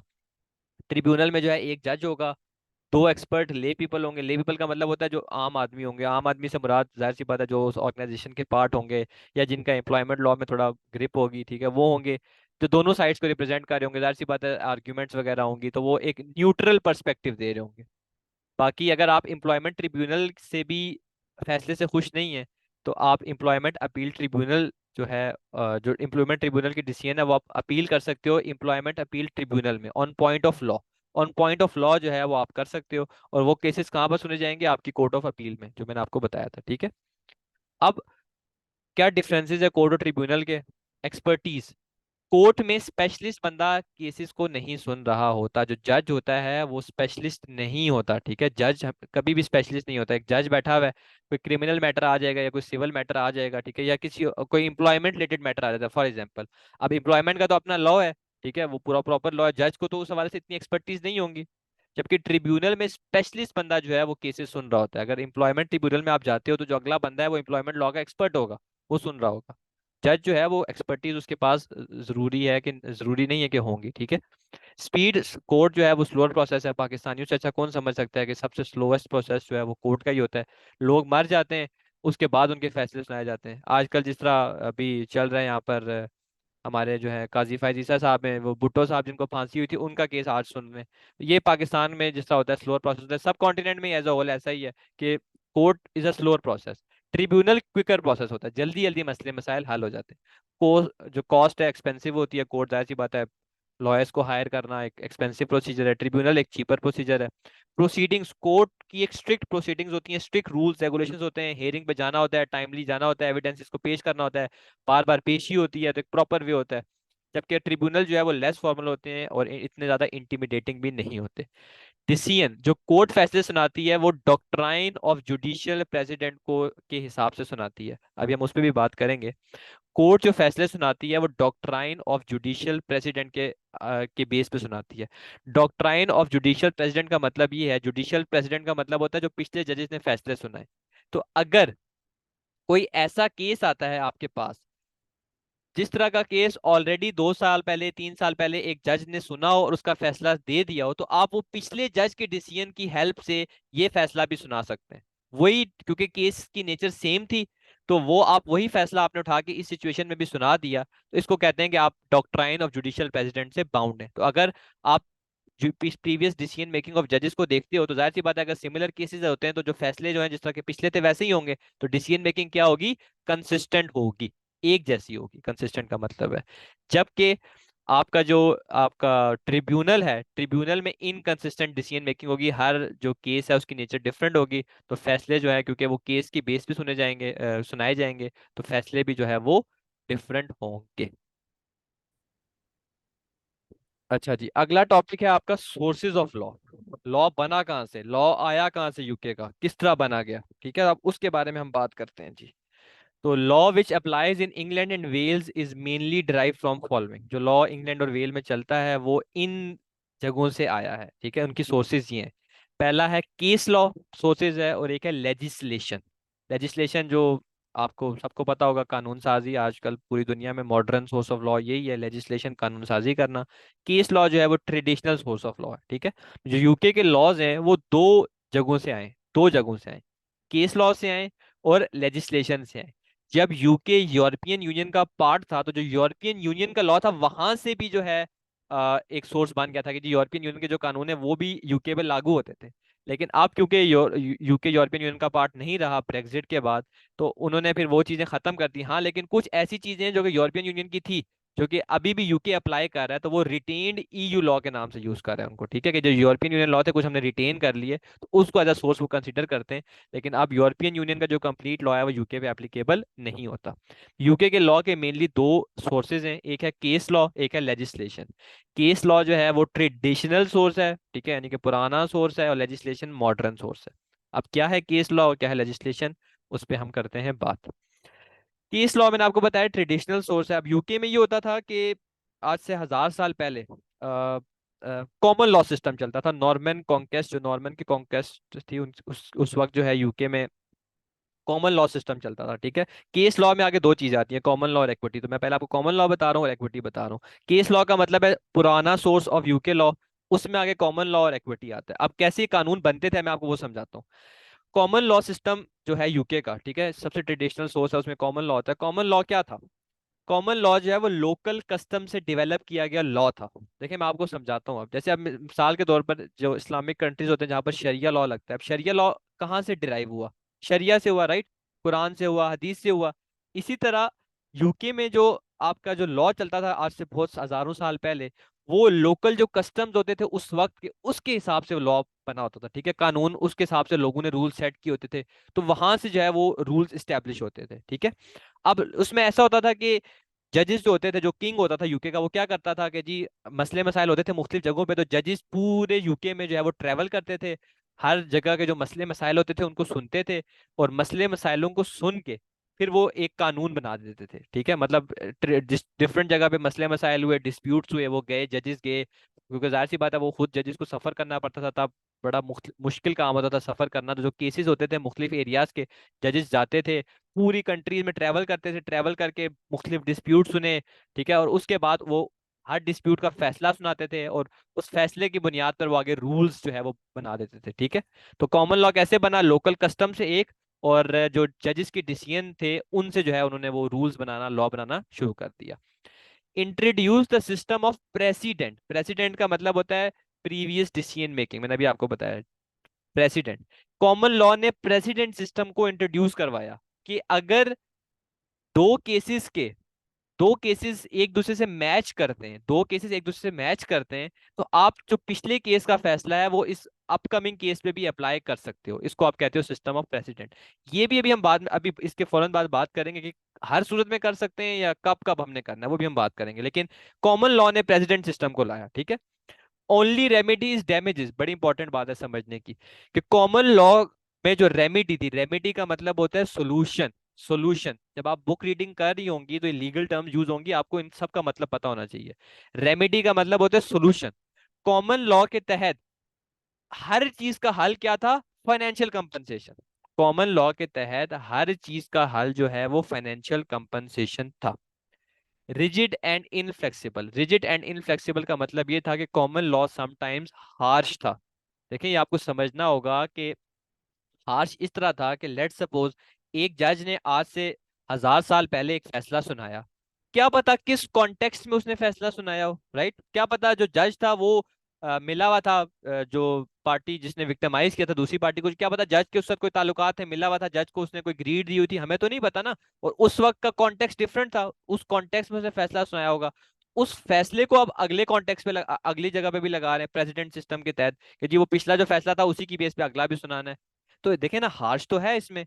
ये एक रियलिटी है कि ये जो कॉमन लॉ सिस्टम था वो क्या था? रिजिड था, हार्श हो सकता था, इसके हार्श कॉन्सिक्वेंसेज हो सकते थे। क्यों? क्योंकि हमें नहीं पता कि जज ने जो उस वक्त फैसला सुनाया होगा वो किस कॉन्टेक्स्ट में सुनाया होगा। समझ आइए इस पॉइंट की? जी, जी। चाहिए। अब ये हुआ कि कॉमन लॉ जब बना, रूल्स इस्टेब्लिश हुए, फिर जाहिर सी बात है जब फैसले सुनाए गए तो लोग मुतमईन नहीं थे। कई ऐसे फैसले थे कॉमन लॉ के जिससे लोग मुतमईन नहीं थे। फिर कॉमन लॉ के 200-300 साल बाद यूके ने इक्विटी सिस्टम को इंट्रोड्यूस कर दिया। कॉमन लॉ जो सबसे ट्रेडिशनल सोर्स था, केस लॉ, केस लॉ में आगे कॉमन लॉ और इक्विटी आता है। तो कॉमन लॉ में ये हुआ कि जब लोग कॉमन लॉ के फैसलों से मुतमईन नहीं थे, कई ऐसे फैसले थे जो हेलो, मुतमईन नहीं थे। सर आवाज आवाज़ आ, नहीं है। आवाज आ रही है आपको? हेलो। जी, अब आई है। सही है। देखें अब कॉमन लॉ के फैसलों से जब लोग मुतमईन नहीं थे, ठीक है, तो फिर एक्विटी सिस्टम इंट्रोड्यूस हुआ। एक्विटी वर्ड का यहाँ पर मतलब होता है फेयरनेस। लॉ में अगर आप एक्विटी वर्ड सुनेंगे ना जहां पर भी, उसका मतलब होता है फेयरनेस। फेयरनेस, इक्वालिटी नहीं, फेयरनेस। कॉमन लॉ के फैसलों से जब लोग मुतमईन नहीं थे तो यूके ने जो है वो एक्विटी सिस्टम इंट्रोड्यूस करवाया जो कि फेयरनेस पे बेस्ड था, ठीक है। अब कैसे एक्विटी आप हासिल करते थे उस पर बात करते हैं। आपका कोई मसला हुआ, कॉमन लॉ के तहत जज ने फैसला सुना दिया, आप उस फैसले से मुतमईन नहीं थी, आपने क्या किया? आपने पिटीशन, पिटीशन का मतलब होता है a formal request for judicial action by party who felt common law was unjust. आपने एक पिटीशन फाइल की किंग, किंग को, ठीक है, किंग को आपने एक लेटर लिखा कि जी मैं कॉमन लॉ के फैसले से जो है मुतमईन नहीं हूं, तो मेरा जो है फैसला दोबारा सुनाया जाए, मेरे केस को दोबारा सुना जाए। यानी कि पिटीशन का मतलब होता है कि आपने केस फाइल किया फॉर जुडिशियल एक्शन, ठीक है। तो आप कॉमन लॉ के फैसला से आप मुतमईन नहीं थी, आपने इक्विटी हासिल करने के लिए एक पिटीशन दायर की। किंग या क्वीन जो भी थी उसको आपने कहा कि जी कॉमन लॉ जो है वो अनजस्ट था, तो मेरा केस दोबारा सुना जाए। तो फिर वो आपका केस दोबारा सुना जाता था, ठीक है, आपका केस दोबारा सुना जाता था। It is flexible then common law, क्योंकि केसेस रीहर्ड होते थे, फिर नए सिनारियों के तहत फैसले सुनाए जाते थे, तो इसमें फ्लेक्सिबिलिटी थी। हार्श हार्श हार्श नहीं था ये कॉमन लॉ की तरह। Equity introduce new remedies, injunction and specific performance. मैंने आपको बताया था कि कॉमन लॉ के तहत वाहिद सोल्यूशन क्या है? मॉनेटरी कंपनसेशन, फाइनेंशियल कंपनसेशन, बस। लेकिन इक्विटी ने कहा कि हर सूरत में या हर सिचुएशन में सिर्फ पैसे दे देना ही अगले को सोल्यूशन नहीं है, ठीक है। मैं आपको एग्जांपल देता हूँ जिससे आपको समझ आ जाएगा। एक बहुत फेमस कॉमेडियन है, ठीक है, उसने एक जगह पे परफॉर्म करना था। एक बहुत फेमस कॉमेडियन है, वर्ल्ड वाइड मशहूर है, उसने एक जगह पे परफॉर्म करना था। अब जिस जगह पे उसने परफॉर्म करना था वहां पर उस बंदे ने जो है वो उससे कॉन्ट्रैक्ट कर लिया, ठीक है, कॉन्ट्रैक्ट कर लिया कि यार ठीक है, संडे नाइट को आपने आना है, यहाँ पर 2 घंटे का शो है, टिकट्स वगैरह मैंने बेच दिए हैं, टिकट वगैरह भी सेल आउट हो गए हैं, तो आपने आके यहाँ पर शो परफॉर्म करना है। अब वो बंदा जो है वो मुकर जाए, कॉमेडियन मुकर जाए, कॉमेडियन मुकर जाए, तो कॉमन लॉ के तहत उस कॉमेडियन को क्या पे करने पड़ेंगे? पैसे, राइट, दूसरी पार्टी को पैसे पे करने पड़ेंगे, जो भी उसकी मॉनेटरी कंपनसेशन बनती है। लेकिन आपको इस चीज का यहाँ पर एहसास होना चाहिए कि सिर्फ कंपनसेशन सोल्यूशन नहीं है। उस बंदे ने एक जो है प्रॉपर शो सेटअप किया, ऑर्गेनाइज किया ऑर्गेनाइजर ने, ठीक है, टिकट्स भी उसने सारे बेच दिए, लोग एक्साइटेड हैं कि फेमस कॉमेडियन आ रहा है, और वो आखिरी टाइम पे अगर मुकर जाए, तो क्या सिर्फ पैसों से दूसरी पार्टी का उजाला हो सकता है? नहीं हो सकता, राइट, नहीं हो सकता ना, क्योंकि उसकी गुडविल भी स्टेक पे होगी, उसकी रेपुटेशन स्टेक पे होगी, लोग कहेंगे जी इसने हमारे साथ मजाक किया, अगली दफा उसके पास कोई आएगा ही नहीं। ये सारे नुकसान की भरपाई कौन करेगा? तो इस सिचुएशन में सिर्फ मॉनेटरी कंपनसेशन इनफ नहीं थी, राइट, ये चीज समझ आई आपको? यस। तो फिर कोर्ट ने एक नई रेमेडी इंट्रोड्यूस कराई जिसका नाम है स्पेसिफिक परफॉर्मेंस। स्पेसिफिक परफॉर्मेंस का मतलब ये है कि कोर्ट कहती है कि आप ये काम करें, आपको ये काम हर सूरत में करना होगा, परफॉर्म इट, परफॉर्म इट, ये है स्पेसिफिक परफॉर्मेंस का मतलब। तो कोर्ट ने ऑर्डर किया कि जी यू हैव टू परफॉर्म, आपने काम करना है, आप जो है ये ब्रीच नहीं कर सकते, कंपनसेशन का सोल्यूशन नहीं है। क्लियर? समझ आई है? ठीक है। इसी तरह एक जी। और रीसेंट केस है, रीसेंट तो खैर नहीं है, 100 साल पहले का केस था ये। वार्नर ब्रोस जो है वो काफी एक फेमस, आपको पता है, प्रोडक्शन हाउस है यूएसए का, जिसकी फिल्म भी बहुत आती हैं, WB की बड़ी इंपॉर्टेंट फिल्म है। वहां पर एक एक्ट्रेस थी, उसने एक्टर था एक, उसने कॉन्ट्रैक्ट साइन किया, जाहिर सी बात है इनके साथ, WB के साथ, और उस कॉन्ट्रैक्ट का जो उसमें वो एक मेरे ख्याल से एक्शन हीरो के तौर पर सामने आ रहा था ना, उसका रोल इस तरह का था। अब जो WB था उन्होंने इससे कॉन्ट्रैक्ट किया कि यार क्योंकि तुम एक्शन हीरो आ रहे हो, जैसे मिसाल के तौर पर अब जेम्स बॉन्ड का रोल है फॉर एग्जांपल, या कोई भी एक करेक्टर है जिसकी सिग्निफिकेंस है, उसका रोल है, अब एक बंदा जब वो रोल करता है, तो हमारे माइंड में फिर उसी बंदे की वो शक्ल दौड़ आती है ना कि यार हाँ ये बंदा मे भी रियल में भी ऐसा ही होता होगा ना, मतलब एक वो फिक्शनल करेक्टर जो होता है उसका इंसान के माइंड में बैठ जाता है कि यार इस रोल के लिए यही बना था। अब ऐसा ही हुआ कि एक बंदा था, उसने एक तरह का कैटेगरी का रोल करना था, एक्शन हीरो था वो, और WB ने उसका जब कॉन्ट्रैक्ट किया, उन्होंने कहा कि जी ये आपका काम है, आपने इस फिल्म के लिए हमारे लिए रोल करना है, और आप इस तरह का, इस किस्म का रोल जब तक आप हमारे साथ काम कर रहे हैं, जब तक फिल्म लॉन्च नहीं होती और किसी जगह पे नहीं करेंगे, ये कॉन्ट्रैक्ट था। समझ आइए कॉन्ट्रैक्ट की? जी। अब उस एक्टर ने क्या किया, उसने उसी किस्म का रोल दूसरी जगह पे भी साइन कर दिया, एक्शन हीरो का ही उसी तरह का रोल दूसरी जगह पे साइन कर दिया, ठीक है। अब कॉन्ट्रैक्ट उसने तोड़ दिया एक्टर ने। कोर्ट के बाद जब बात की, तो अगर कॉमन लॉ होता तो वो कहते जी चलो जी डैमेजेस दो दूसरी पार्टी को, लेकिन यहाँ पर डैमेजेस सोल्यूशन नहीं थे। कोर्ट ने इंजंक्शन ग्रांट की, यहाँ पर मैंने लिखा हुआ है इंजंक्शन, ठीक है, यहाँ पर कोर्ट ने इंजंक्शन ग्रांट की, कि इंजंक्शन का मतलब है स्टे ऑर्डर, रिफ्रेन कर दिया, रिस्ट्रेन कर दिया, कोर्ट ने उस एक्टर को मना कर दिया कि आपने इनके साथ कॉन्ट्रैक्ट साइन किया हुआ था, आप ऐसा नहीं कर सकते, क्योंकि जाहिर सी बात है, आपको पता है प्रोडक्शन कंपनी के पूरे प्रॉफिट स्टेक पे होते हैं। जब एक बंदा एक काम कर रहा है, हर किसी का माइंड बना हुआ है कि यार ये बंदा इस किस्म के रोल में आएगा, ठीक है, लोग एक्साइटेड हैं, तो अगर वो दूसरी उसी तरह की दूसरी फिल्म करेगा तो इसका तो बहुत बड़ा लॉस हो जाएगा, लोग तो सिनेमा में आएंगे ही नहीं, देखने आएंगे ही नहीं चीजों को। तो कोर्ट ने इंजंक्शन ऑर्डर दे दिया, कोर्ट ने मना कर दिया उस एक्टर को कि जी जब तक तुमने इनके साथ कॉन्ट्रैक्ट किया हुआ है, जिस रोल तुम प्रेजेंट कर रहे हो, प्ले कर रहे हो, उस तरह का रोल तुम इन्हीं के साथ करोगे, ठीक है, बाकी तुम जो मर्जी रोल करो, जिस कंपनी के साथ जो मर्जी साइन करो, इस तरह का रोल तुम नहीं कर सकते। तो उस सिचुएशन में कोर्ट ने इंजंक्शन ग्रांट की। समझ आ गई? जी। Will not be granted if there was an, in situation में आपको इक्विटी नहीं दी जाएगी, आपका केस नहीं सुना जाएगा। कब? If there was undue delay. Undue delay का मतलब ये है कि आपके साथ आज गलत हुआ तो आप 4 साल बाद आके कहते हैं जी मुझे इक्विटी दो, मेरे साथ 4 साल पहले गलत हुआ था, नहीं, रीजनेबल टाइम के अंदर जाके आपने पिटीशन फाइल कर देनी है। पिटिशनर एक्टेड अनफेयरली, आपने खुद अनफेयरली एक्ट किया उस सिचुएशन में, ठीक है। आपने जी, एक बंदा था, उसने लेट सपोज आपकी जो है वो गाड़ी को नुकसान पहुंचाया, ठीक है, आपने क्या किया, आपने बदले में उसकी उसकी गाड़ी को भी नुकसान पहुंचा दिया, और फिर आप पहुंच गई इक्विटी लेने, फिर आपको इक्विटी नहीं मिलेगी। क्यों? क्योंकि आपने भी अपने एंड से कुछ ना कुछ अनफेयर किया है। समझ आ गई है? जी। And there is no mutuality, और कोई म्यूचुअलिटी नहीं है। म्यूचुअलिटी का मतलब ये है कि मैं यहाँ पर पाकिस्तान बैठा हुआ हूँ, आप जो है वो स्पेन में बैठी हैं, ठीक है, मैं आप पे केस कर दूं, ठीक है, मतलब आप प्रेजेंट ही नहीं हो सकती, अपने आप को प्रेजेंट ही नहीं कर सकती, तो म्यूचुअलिटी नहीं होगी। तो म्यूचुअलिटी नहीं होगी तो उस सिचुएशन में इक्विटी ग्रांट नहीं होती। ओके। डिफरेंस समझ आ गया कॉमन लॉ और इक्विटी का? जी। अब हम बात करते हैं डॉक्ट्राइन ऑफ जुडिशियल प्रेसिडेंट की, ठीक है। System adopted by judge of following decision in previous case is known as doctrine of judicial precedence। इसके मैंने आपको कॉन्सेप्ट दे दिया कि जज जो सिस्टम अडॉप्ट करते हैं जिसमें वो जो पिछले केसेस हैं उन्हीं के फैसलों को यूज करते हुए आने वाले केसेस के फैसले सुनाते हैं, इस सिस्टम को आप डॉक्ट्राइन ऑफ जुडिशियल प्रेसिडेंस बोलते हो। प्रेसिडेंट वर्ड का मतलब होता है डिसीजंस, प्रीवियस डिसीजंस। जुडिशियल का मतलब होता है जो जज ने दी। Some precedents are binding and some are persuasive. कुछ डिसीजंस बाइंडिंग होते हैं, बाइंडिंग का मतलब ये होता है कि must be followed at every cost. आने वाले जज को वो पिछले फैसले हर सूरत में फॉलो करने हैं, कौन से वाले? जो कि बाइंडिंग होंगे। कुछ डिसीजंस परसुएसिव होते हैं, प्रीवियस डिसीजंस। परसुएसिव का मतलब होता है मे बी फॉलोड, आने वाला जज बाउंड नहीं है उन फैसलों को, उन फैसलों को मानने पे, उन्हीं को इम्प्लीमेंट करने पे, कर सकता है लेकिन बाउंड नहीं है, ठीक है, मे बी फॉलोड। बाइंडिंग जो प्रेसिडेंट होगा, बाइंडिंग का मतलब होता है कि जो पिछले फैसले जो कि बाइंडिंग है उनको आपने हर सिचुएशन में इंप्लीमेंट करना ही करना है, जज ने फॉलो करना ही करना है। और कुछ ऐसे होंगे जिनको जज चाहे तो फॉलो कर सकता है, चाहे तो नहीं कर सकता। ये बात समझ आई है? जी। अब कैसे पता चलेगा कि कौन से फैसले हर सूरत में सुनने हैं और कौन से फैसले आप पे डिपेंड करता है सुनने या नहीं सुनने? तो वो ये तीन फैक्टर्स हैं, ठीक है।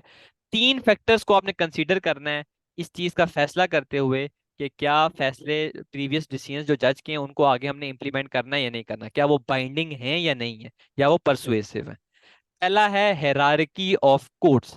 किस कोर्ट के फैसले ने, किस कोर्ट के जज ने फैसला सुनाया है, वो देखना है पहले आप। अगर सुप्रीम कोर्ट के जज ने एक फैसला सुनाया है तो it binds all lower courts but not itself. Supreme court के जज ने आज 2024 में अगर कोई फैसला सुनाया है तो जितने भी जूनियर कोर्ट्स हैं सब के जजेस को उन फैसलों को क्या करना पड़ेगा? मानना पड़ेगा। वो फैसले क्या होंगे? बाइंडिंग होंगे, ठीक है। लेकिन आगे मैंने क्या लिखा हुआ है? But not itself. इसका क्या मतलब हुआ नॉट इटसेल्फ? कि अपने ऊपर अप्लाई नहीं होंगे वो। नहीं होता, यस, अपने ऊपर अप्लाई नहीं होता। यानी कि अगर कल को कोई सुप्रीम कोर्ट का जज पिछले सुप्रीम कोर्ट वाले जज के फैसले पर इम्प्लीमेंटेशन ना करना चाहे तो वो कर सकता है, ठीक है, तो अपने आप को वो बाइंड नहीं करता। अगर कोर्ट ऑफ अपील के जज ने कोई फैसला सुनाया, कोर्ट ऑफ अपील से कोई फैसला है, तो it bind all lower courts and itself in civil courts, civil cases. Court of appeal के जज का फैसला तमाम जूनियर कोर्ट्स हैं, जितनी भी जूनियर कोर्ट्स हैं, हाई कोर्ट्स, मजिस्ट्रेट, काउंटी, सब ने इम्प्लीमेंटेशन उसकी करनी है, वो बाइंडिंग होगा। और उसका जो सिविल केसेस का फैसला है वो अपने ऊपर भी बाइंडिंग। कोर्ट ऑफ अपील का जो सिविल केसेस के जो उसने फैसले सुनाए वो उसके अपने जजेस पे अपने ऊपर भी बाइंडिंग होंगे, यानी कि वो हर सिचुएशन में खुद को भी फॉलो करने हैं। सिर्फ कौन से वाले? सिविल वाले। और हाई कोर्ट जो है, it is not bound by its own decision but a strong persuasive authority. High court जो है वो अपने फैसलों पर बाउंड नहीं होती, ठीक है, लेकिन ये एक स्ट्रॉन्ग परसुएसिव अथॉरिटी है, यानी कि इनके फैसलों की हेल्प आप ले सकते हो, ठीक है, हेल्प ले सकते हो, गाइडेंस ले सकते हो यहाँ से, लेकिन इनके फैसलों, ये फैसले बाइंडिंग नहीं होते, इनकी इम्प्लीमेंटेशन जरूरी नहीं है, ठीक है। क्लियर? यस। तो पहला फैक्टर जी। है हेरारकी ऑफ कोर्ट्स। सेकंड है रेशियो डिसेंडाई एंड ऑबिटर डिक्टा। अब जब जज फैसला सुनाता है ना, वो पूरा फैसला होता है, आपको पता है मुख्तलिफ सफात का फैसला होता है। अब जो सफात है, जो उसमें चीजें उसे मेंशन की होती हैं, उनको आप दो चीजों में डिवाइड कर देते हो। एक होता है रेशियो डिसेंडाई एंड एक होता है ऑबिटर डिक्टा। रेशियो डिसेंडाई क्या होता है? Legal reason behind the decision. जो जज ने फैसला सुनाया उसके पीछे क्या लॉ उसने अप्लाई किया, क्या लीगल रीजन था। तो जो लॉ उसने अप्लाई किया वो आने वाले जजेस के लिए रेशियो डिसेंडाई क्या होगा? बाइंडिंग होगा, ठीक है। जो ऑबिटर डिक्टा है, ऑबिटर डिक्टा का मतलब ही है कि जो जज ने स्टेटमेंट्स दी लोगों को जाहिर सी बात है, जब आप फैसला सुनाते हो तो उसमें आप लीगल रीजंस भी मेंशन करते हो और आप एक हाइपोथेटिकल सिचुएशन भी मेंशन करते हो कि यार ये केस ऐसा था, उसमें ऐसा हुआ, तो अगर इसने ऐसा किया तो ऐसा होगा, ठीक है। तो ये जो चीजें उसने लिखी होती है ना, हाइपोथेटिकल जो डिसीजंस में लिखी होती हैं, जो अपना हतमी फैसला होता है, ये आपकी क्या कहलाती हैं, ऑबिटर डिक्टा, और ये परसुएसिव होती हैं। यानी कि आने वाला जज जब ये फैसला देखेगा तो इन स्टेटमेंट से हेल्प ले सकता है, लेकिन उन स्टेटमेंट्स को उस सिचुएशन में वो अप्लाई नहीं कर सकता, वो बाइंडिंग नहीं होंगी, परसुएसिव होंगी। क्लियर। यस। और थर्ड फैक्टर है, इंपॉर्टेंट फैक्टर है, material facts of cases. In order for precedent to be binding, material facts of two cases must be same. If they are significantly different, precedent will be persuasive. कि जो जब आप पिछले जज का फैसला सुना रहे हो तो केसेस के फैक्ट भी क्या होने चाहिए, सेम होने चाहिए। अगर केसेस के फैक्ट डिफरेंट होंगे तो जो पिछला फैसला है वो बाइंडिंग नहीं होगा, वो क्या होगा, परसुएसिव होगा, ठीक है। मिसाल के तौर पर, आज से 20 साल पहले एक 35-36 साल का बंदा था, उसने किसी का मर्डर कर दिया, ठीक है। 35 साल बाद एक 6 साल के बच्चे से गोली चल गई, तो क्या वो 35 साल वाला फैसला जो है, वहां पर भी मर्डर था, यहाँ पर भी मर्डर था, तो क्या अप्लाई होगा उस जज का फैसला, यहाँ पर नहीं होगा, राइट। क्यों? क्योंकि केसेस के फैक्ट डिफरेंट है। अब क्वेश्चन ये होता है कि सर ये कैसे डिसाइड करेंगे, तो ये चीज सब्जेक्टिव होती है, देखें। यही तो प्रॉब्लम है लॉ सिस्टम में, कि लॉ में लूप होल्स बहुत होते हैं, तभी कई ऐसे केसेस होते हैं जो कि हारने चाहिए आप जीत जाते हैं, ठीक है, लूप होल्स की वजह से। अब ये हर चीज सब्जेक्टिव है। अब ये डिपेंड करता है, जो जज देखेगा कि यार क्या ये फैक्ट्स मैच मैच कर रहे हैं या नहीं कर रहे, राइट। तो ये एक सब्जेक्टिव चीज है। तो इन तीन फैक्टर्स की बेस पे आप देखते हो कि क्या डिसीजन बाइंडिंग है, क्या उस डिसीजन को फॉलो करना है प्रीवियस जज की या नहीं करना। Hierarchy of courts, ratio decidendi and obiter dicta, and last one is material facts. Clear. Yes. अब यहाँ पर तीन टर्मिनोलॉजीज हैं, इनको अब आपने समझना है। Over ruling, reversing, distinguishing. Distinguishing तो अभी हमने उस पर बात कर ली मटेरियल फैक्ट्स वाले पे, कि व्हेन वेयर जज डोंट फॉलो प्रेसिडेंट, प्रेसिडेंट का मतलब होता है previous decision, because material facts of two cases are different. अगर दो केसेस के फैक्ट्स डिफरेंट हैं और जज जो है वो पिछले फैसले को नहीं सुनता, तो हम इसको लीगल, इसको हम बोलते हैं डिस्टिंग्विशिंग, ठीक है। रिवर्सिंग क्या होता है, when superior court overturns the verdict of lower court in same case. यानी कि reversing is done in appeal. आपने हाई कोर्ट में आपको कोई फैसला आया, उस फैसले की आपने अपील कर दी अपने सुप्रीम कोर्ट में, ठीक है, ये कोर्ट ऑफ अपील में, कोर्ट ऑफ अपील ने जो है हाई कोर्ट के फैसले को ओवरटर्न कर दिया, ठीक है। तो इसको आप क्या बोलोगे, रिवर्सिंग। सेम केस पे था। ओवर रूलिंग अब समझने वाला है, when superior court overturn decision of lower court in different case. 40 साल पहले एक केस आया, लेट सपोज 1980 का एक केस था, 1980 के केस में जज ने जो है वो एक फैसला सुनाया, ठीक है। और उसी फैसले को बुनियाद रखते हुए आज 2024 में एक केस का फैसला सुना दिया गया। तो अब जो फैसला था, जो जज था, उसने जो सुपीरियर कोर्ट, ठीक है, यानी कि लेट सपोज जो फैसला सुनाया गया था वो कोर्ट ऑफ अपील ने सुनाया था, ठीक है। अब सुप्रीम कोर्ट वाले ने क्या किया, सुपीरियर कोर्ट वाले ने क्या किया, जो जो पिछले केस में जो जज ने फैसला सुनाया था उसको रिवर्स कर दिया, उस रिवर्स तो खैर यहाँ पर नहीं होगा, उसको ओवरटर्न कर दिया, ठीक है। डिफरेंट केस में पिछले जज के फैसले को ओवरटर्न करना ओवर रूलिंग कहलाता है। क्योंकि अगर सेम केस होगा वो तो रिवर्सिंग हो जाएगा, मतलब अपील में होगा ना वो, तो रिवर्सिंग हो जाएगा। ओवर रूलिंग और रिवर्सिंग में ये डिफरेंस है। ये समझ आइए बात, ओवर रूलिंग और रिवर्सिंग। ये नहीं समझ आया। रिवर्सिंग समझ आ गया। नहीं, दोनों ही नहीं, ओवरऑलिंग और रिवर्सिंग। रिवर्सिंग का देखें मतलब ये है कि लेट सपोज आपने एक केस आपका था हाई कोर्ट में चला गया, ठीक है। आप हाई कोर्ट के फैसले से मुतमईन नहीं थी, आपने अपील कर दी कोर्ट ऑफ अपील में। कोर्ट ऑफ अपील ने जो है जो हाई कोर्ट के जज का फैसला था उसको मुस्तरद कर दिया, ओवरटर्न कर दिया। ये रिवर्सिंग होगा, ठीक है। ओके। यानी कि अपील जब आप करेंगी तो उसी सिचुएशन में रिवर्सिंग होगी। ओवर रूलिंग में आपने समझना है कि मिसाल के तौर पर नाइन लेट सपोज 2000 में एक केस था, ठीक है, 2000 में एक केस था, उसका जज ने एक फैसला सुना दिया, डिसीजन सुना दिया। अब 2020 में कोई सिमिलर टाइप ऑफ केस आया, ठीक है, सिमिलर टाइप ऑफ केस आया, ये लेट सपोज हाई कोर्ट के जज ने फैसला सुनाया था या कोर्ट ऑफ अपील ने, जो भी। अब 2020 में उसी तरह का केस आया सुप्रीम कोर्ट में, ठीक है। अब सुप्रीम कोर्ट वाले ने जब उस फैसले को देखा, ठीक है, उस फैसले को देखा। अब एक मिनट में आपको शांति से समझाता हूँ। 2020 हाई कोर्ट डिसीजन, ठीक है, ये अब इस एग्जांपल से आपको समझ आ जाएगी आराम से। 2000 में एक केस आया, ठीक है, जज के पास, 2000 में उस जज, हाई कोर्ट का जज था, उसने उस केस का एक फैसला सुना दिया, ठीक है। अब वो फैसला क्या हो जाएगा, जुडिशियल प्रेसिडेंट, राइट, प्रेसिडेंट हो जाएगा। अब उसी तरह का जो केस 2020 में आया, तो हाई कोर्ट वाला जो जज था, जो हाई कोर्ट वाला जज था, उसने इस फैसले को जो है एज अ प्रेसिडेंट रखते हुए, ठीक है, इस फैसले की बुनियाद पर 2020 का भी फैसला सुना दिया, प्रेसिडेंट को फॉलो करते हुए 2020 का फैसला सुना दिया। समझ आ गई है? यस। आपने क्या किया, आपने अपील कर दी सुपीरियर कोर्ट में। सुपीरियर कोर्ट का मतलब है सुप्रीम कोर्ट।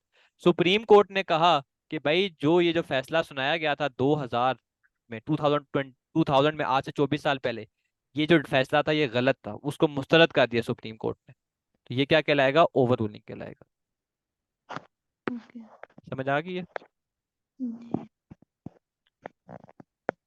एडवांटेजेस क्या हैं जुडिशियल प्रेसिडेंट के? कंसिस्टेंसी। कंसिस्टेंसी क्यों होगी, क्योंकि जाहिर सी बात है, आप जज के प्रीवियस डिसीजन को एज अ बेस यूज करोगे for for giving the decision of upcoming cases, तो एक कंसिस्टेंट डिसीजन मेकिंग होगी। फ्लेक्सिबिलिटी जो है इसमें होगी। फ्लेक्सिबिलिटी इन द सेंस ये होगी कि डिफरेंट केसेस आ रहे होंगे, ठीक है, डिफरेंट रिजल्ट्स आ रहे होंगे। फ्लेक्सिबिलिटी जो है वो हर केसेस के हिसाब से आती है, फ्लेक्सिबल सिस्टम होता है ये डिजिटल प्रेसिडेंस का। क्लैरिटी होती है। क्लैरिटी इसलिए होती है कि आपने जब केस किया तो आपको पता है कि यार इस तरह का सिमिलर केस था, तो आप जो है वो, उसका पिछले जज ने ये फैसला सुनाया था, तो आप मोर और लेस उस फैसले को पहले से प्रिडिक्ट भी कर सकते हो। तो क्लैरिटी इसमें होती है, क्लैरिटी सिस्टम में है। प्रैक्टिकल सिस्टम है। प्रैक्टिकल का मतलब ये है कि असल में वाकयात हुए हैं जिनकी बेसिस पे जो है ना ये फैसले जजेस देते थे, डिसीजन मेकिंग होती थी, ठीक है, प्रैक्टिकल सिस्टम है। और टाइम सेविंग है। टाइम सेविंग इसलिए है क्योंकि पहले से एक फैसला दिया गया था, तो अगर फैक्ट्स ऑफ केसेस मैच करते हैं तो आप जो है वो पिछले फैसले को एज अ हेल्प यूज कर सकते हो to give the decision of upcoming cases. Disadvantages ये है, कम्प्लेक्सिटी है। कम्प्लेक्सिटी का मतलब ये है कि आपको पता है कि जब बहुत सारे केसेस होंगे, तो किस सिचुएशन में कौन सा केस अप्लाई करना है, that is a very big thing. अब लॉ की बुक्स आपको पता है बहुत लेंथी होती हैं, बहुत केसेस होते हैं, मतलब बहुत केसेस रिकॉर्ड हो रहे हैं, सेंचुरी से रिकॉर्ड हो रहे हैं, ठीक है, मतलब कई सदियों से। मतलब आप देख लें, 600 700 800 900 साल पहले वाले केसेस भी रिकॉर्ड पड़े होंगे यूके में, कहीं ना कहीं उन्होंने रिकॉर्ड किए होंगे, ठीक है। तो कॉम्प्लेक्सिटी सिस्टम में आ जाती है। रिजिड सिस्टम हो सकता है, वही रिजिड का मैंने आपको बताया था कि हार्श हो सकता है। क्यों? क्योंकि पास्ट में हो सकता है कोई किसी जज ने गलत फैसला सुना दिया और वही गलत फैसला आगे जाके चलता जा रहा हो, चलता जा रहा हो, चलता जा रहा हो, तो गलत फैसले वाले फिर आगे गलत मजीद गलतियां पैदा करते हैं। रिएक्टिव अप्रोच है, प्रोएक्टिव अप्रोच नहीं है। रिएक्टिव का मतलब ये है कि जब एक गलत चीज हो जाती है उसके बाद फैसला सुनाया जाता है। प्रोएक्टिव अप्रोच नहीं है कि पहले से ही अगर उस चीज को, माशरती बिगाड़ को रोकने के लिए पहले से उस पर लॉ बना दें, ठीक है। मिसाल के तौर पर अगर एक बंदा है, एक बच्चा है, वो 8 9 साल का है, वो मजदूरी कर रहा है, ठीक है, अब चाइल्ड लॉ के तहत जो है उसको नहीं करनी चाहिए, छोटा बच्चा है वो, ठीक है। अब एक बच्चा मजदूरी कर रहा है, उस पर जुल्म सितम हुआ है, उसके बाद वो केस आपके पास आया है, तो फिर आपको याद आई है कि जी अब हमने फैसला सुनाना है। तो इससे अच्छा नहीं है कि पहले आपको नजर आ रहा है कि मुआशरे में बिगाड़ है, कि यार चाइल्ड लेबर है, तो आप पहले से एक लॉ बना दो कि जो चाइल्ड लेबर करेगा, बच्चों को जो है वो इस तरह लेबर वर्क में इन्फोर्स करेगा, उसको हम सजा सुना सुना देंगे। तो ये जो जुडिशियल प्रेसिडेंट है ये रिएक्टिव नहीं है, ये रिएक्टिव है, प्रोएक्टिव नहीं है, ठीक है, एडवांस में चीजों को नहीं देखता। क्लियर है? और लास्ट है, distinguishing can be a subjective procedure. वो मैंने आपको बताया था कि ये डिसाइड करना कि क्या दो मटेरियल फैक्ट्स दोनों केसेस के मैच करते हैं या नहीं करते, ये एक सब्जेक्टिव प्रोसीजर है। तो यहाँ पर भी मसले मसाइल आ सकते। क्लियर? Yes sir. ठीक है। पहला था हमारा, हमने जो बात की वो ट्रेडिशनल सोर्सेज की बात की, ठीक है, केस लॉ था, केस लॉ में आगे कॉमन लॉ आता था एंड इक्विटी आता था।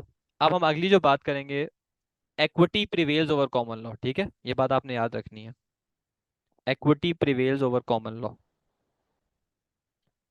इक्विटी के फैसलों को इंपॉर्टेंस दी जाएगी कॉमन लॉ के फैसलों से, ठीक है। यहाँ पर मैं लिख देता हूँ, is more important than common law.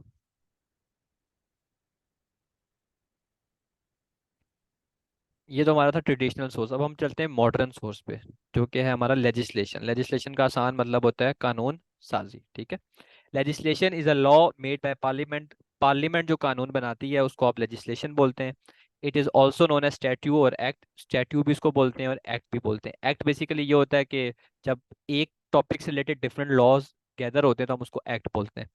कानून साजी जो है लेजिस्लेशन तीन तरह की होती है। न्यू लेजिस्लेशन, कि कोई नया इशू रेज हुआ है उस पर आपने लॉ बना दिया। कोडिफाइंग लेजिस्लेशन, कोडिफाइंग लेजिस्लेशन क्या होती है कि केस लॉ को स्टैट्यू में बदल देती है।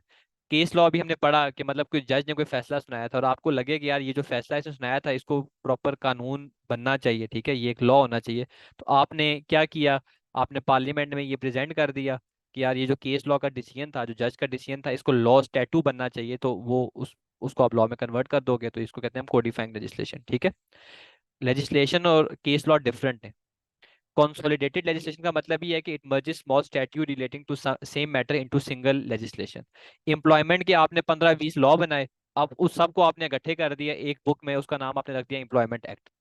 एम्प्लॉयमेंट एक्ट, एम्प्लॉयमेंट एक्ट में एम्प्लॉयमेंट से रिलेटेड सारे लॉ इकट्ठे होंगे, तो इसको आप बोलते हैं कंसोलिडेटेड लेजिस्लेशन, ठीक है।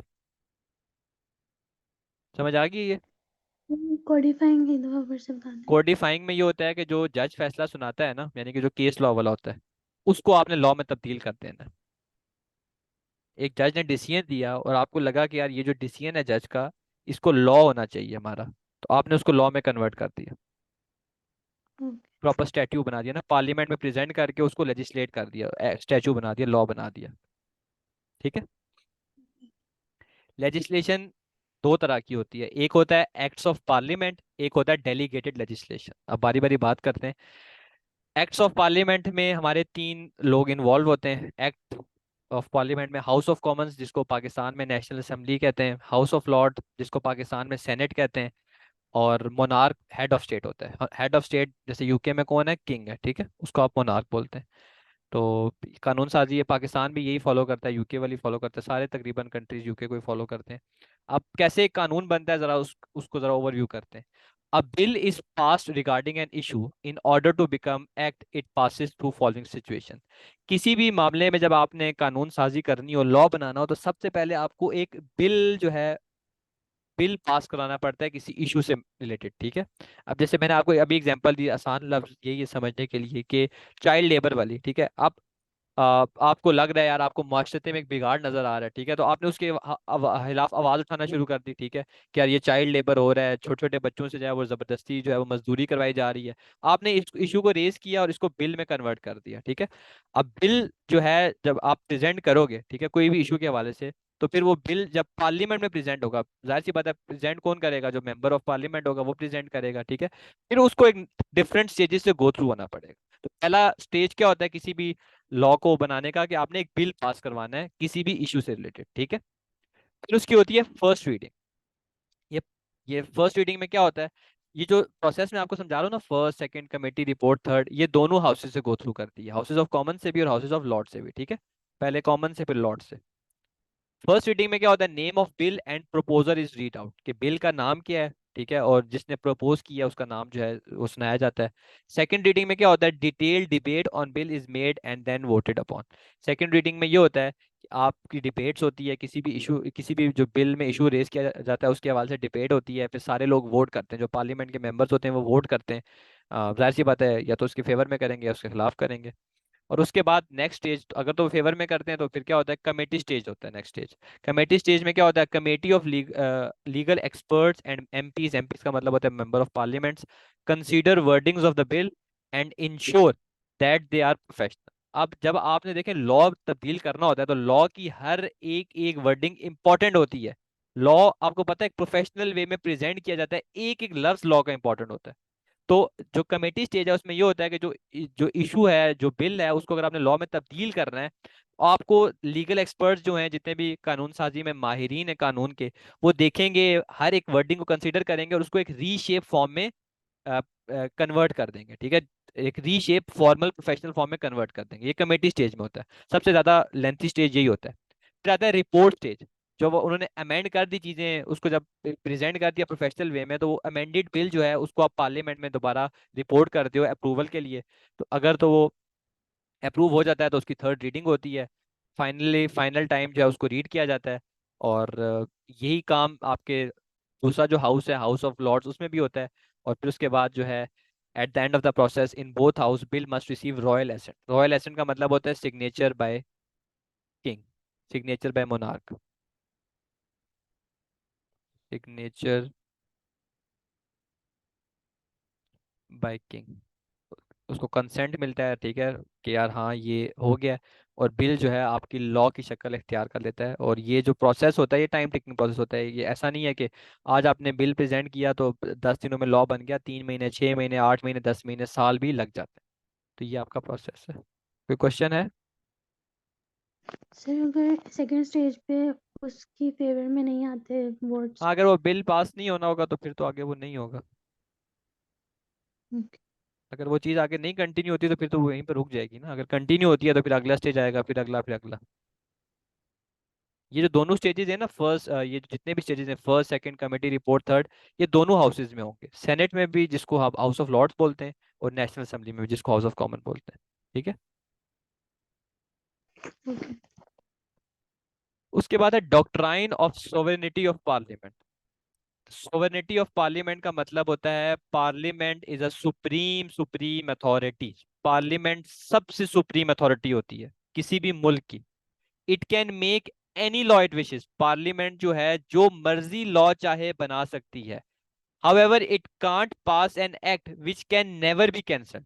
हाँ, ऐसा लॉ नहीं बना सकती कि लॉ बना देगी जी, जो हमने लॉ बनाया वो कैंसिल नहीं हो पाएगा, ठीक है। ऐसा लॉ पार्लियामेंट नहीं बना सकती। इसके अलावा पार्लियामेंट जो है किसी भी मुल्क की सबसे सुप्रीम अथॉरिटी होती है, सॉवरेन अथॉरिटी होती है, इंडिपेंडेंट सुप्रीम अथॉरिटी होती है। जो मर्जी कानून ये बनाना चाहे ये बना सकती है, लेकिन ऐसा कानून कभी भी नहीं बना सकती जो कि कैंसिल ना हो।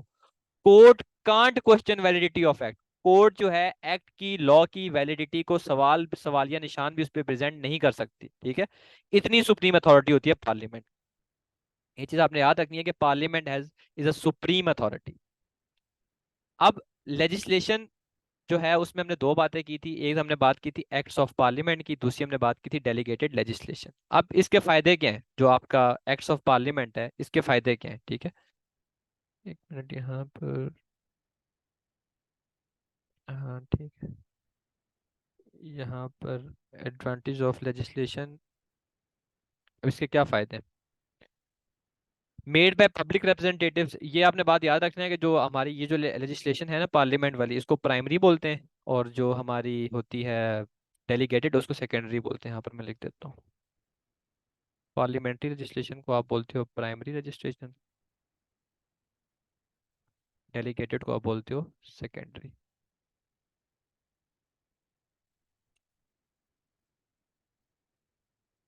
अब फायदे क्या है हमारी पार्लियामेंट की रजिस्ट्रेशन के? Number one, made by public representatives. तो देखें, पब्लिक ने जिन लोगों को इलेक्ट किया है वो लोग बना रहे हैं, तो पब्लिक के अंदर भी एक ओनरशिप होगी कि यार हमारा नुमाइंदा बना रहा है, तो एक फायदा है इसका। Made with high standard of care. High standard of care यानी कि जाहिर सी बात है, आपने देखा कि कितने डिफरेंट स्टेजेस से गो थ्रू होता है, ठीक है, प्रॉपर वे में, फॉर्मल वे में चलता है, तो care, standard of care high है इसका। Proactive way of law making. Proactive way यानी कि अगर आपको कोई इशू नजर आ रहा है कि यार मॉइस्चर में खराब हो सकता भी है, तो आप पहले से उसका बिल प्रेजेंट करके उसको लॉ की शक्ल में कन्वर्ट कर सकते हो, ठीक है। डिसएडवांटेज ये है कि स्लो एंड कॉस्टली है, स्लो प्रोसेस है, टाइम टेकिंग है, कॉस्टली है, बहुत ज्यादा एडमिनिस्ट्रेशन कॉस्ट इसमें इन्वॉल्व होती है।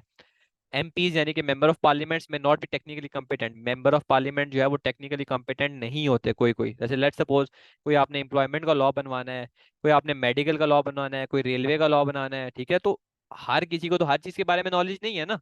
तो ये एक इसका डिसएडवांटेज है, ठीक है, कि जो एक तो स्लो प्रोसेस है, दूसरा क्या है कि जो मेंबर ऑफ पार्लियामेंट्स है वो टेक्निकली कॉम्पिटेंट नहीं होते। क्लियर?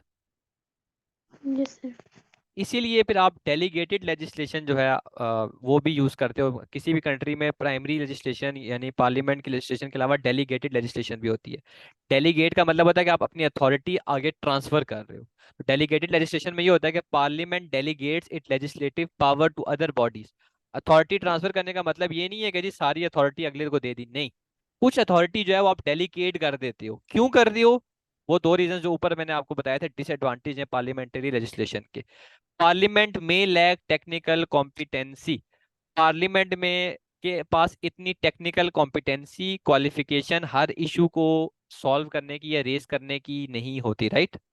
सेकंड रीजन है parliament faces time constraint. Parliament को जो है वो, क्योंकि बहुत सारे इश्यूज को अगर डील करना पड़ जाए, इतने सारे लॉज बनाने पड़ जाए, तो उनके पास उतना टाइम ही नहीं होगा। अगर हम अपने आसपास गौर करें तो आपको पता है म्यूनिसिपैलिटी लेवल पे कितने लॉ बने हुए हैं, ठीक है। हेल्थ के अपने लॉ बने हुए हैं, एम्प्लॉयमेंट के अपने लॉ बने हुए हैं, रेलवे के अपने लॉ बने हुए हैं, हर जगह के अपने अपने लॉज है ना। तो अब इतने सारे के सारे लॉज क्या पार्लियामेंट बना सकती है? नहीं बना सकती। इसीलिए पार्लियामेंट अपनी अथॉरिटी जो है वो डेलीगेट कर देती है, ठीक है। किन को करती है? डेलीगेटेड बॉडीज ये आपके सामने, स्टैट्यूटरी इंस्ट्रूमेंट्स यानी कि मिनिस्ट्रीज को पावर डेलीगेट कर देती है। हेल्थ मिनिस्ट्री से कहेगी जी हेल्थ रिलेटेड लॉ आप बनाओ, एजुकेशन मिनिस्ट्री से कहेगी कि एजुकेशन वाले लॉ आप बनाओ, रेलवे वालों से कहेगी रेलवे वाले लॉ आप बनाओ। मिनिस्ट्रीज को आप डेलीगेट कर देते हो अथॉरिटी कि जी ये जो लॉज हैं अपने अपनी मिनिस्ट्री से रिलेटेड आप खुद बनाओ, मिनिस्टर्स को, ठीक है। प्रोफेशनल बॉडीज को अपनी पावर कुछ ना कुछ ट्रांसफर कर देती है, ठीक है। अकाउंटिंग अकाउंटिंग लॉ जैसे कि एसीसी वालों से कहेगी यार एसीसी वाले अपने लॉ खुद बनाए, इंजीनियरिंग वाले अपने लॉ खुद बनाए, मेडिकल वाले अपने लॉ खुद बनाए, ठीक है। तो टेक्निकल बॉडीज जो होती हैं, प्रोफेशनल बॉडीज, उनको आप अपनी पावर ट्रांसफर कर देते हो। लोकल बॉडीज को कर देते हो कि बाय लॉज जो है वो आप बनाए। लोकल बॉडीज जिस तरह हमारी तहसील लेवल पे होती हैं, म्यूनिसिपल एडमिनिस्ट्रेशन सिटी लेवल पे होती है, उनको कहती है कि यार अपनी सिटी से रिलेटेड, अपनी तहसील से रिलेटेड, अपनी म्यूनिसिपल से रिलेटेड खुद लॉज बनाओ, ठीक है। ऑर्डर्स इन काउंसिल भी एक होता है। ऑर्डर इन काउंसिल क्या होता है? अ, अब पार्लियामेंटरी प्रोसेस मैंने आपको बताया था कि बहुत ज्यादा टाइम टेकिंग होता है, ठीक है। कभी कभार ऐसा होता है कि आपको क्विकली कोई लॉ बनाना पड़ जाए, कभी कभार ऐसा होता है कि आपको कोई क्विकली लॉ बनाना पड़ जाए, तो फिर जो है ऑर्डर्स इन काउंसिल जो है वो इमरजेंसी में लॉ बना देती है in the name of monarch on advice advice of prime minister of the country. Prime minister of country के एडवाइस पे, मोनार्क के नाम पे, किंग के नाम पे आपने अगर एक लॉ बनाना है क्विकली तो आप वो बना सकते हो। एक ऑर्डर एंड काउंसिल स्पेसिफिक एक अलग डिपार्टमेंट है, उसको ये अथॉरिटी पार्लियामेंट की तरफ से ट्रांसफर होती है। क्लियर? यस। अब जो डेलीगेटेड बॉडीज हैं, अब आपने उनको अथॉरिटी तो दे दिया, लेकिन उस पे आप लोग क्या रखते हो? अपनी नजर भी रखते हो, कंट्रोल भी जरूरी है उस पे। तो कंट्रोल क्या है वो देखते हैं। Controls are made over delegated bodies so that they can not make laws which are against public interest, ठीक है। मतलब आप अपनी केयरफुल नजर भी रखते हो कि यार ये ना हो कि जी जो पब्लिक के खिलाफ ये लॉ बनाने शुरू हो जाए, पब्लिक इंटरेस्ट के खिलाफ, या अपनी मर्जी से सब कुछ ना करने शुरू हो जाए, तो आप कंट्रोल रखते हो। अब कंट्रोल कौन कौन रखता है? कोर्ट रखती है और पार्लियामेंट रखती है। Control by court and control by parliament. Control by court में क्या होता है? If delegated bodies exceed their authorities और make any unfair law, court has power to cancel that using judicial review.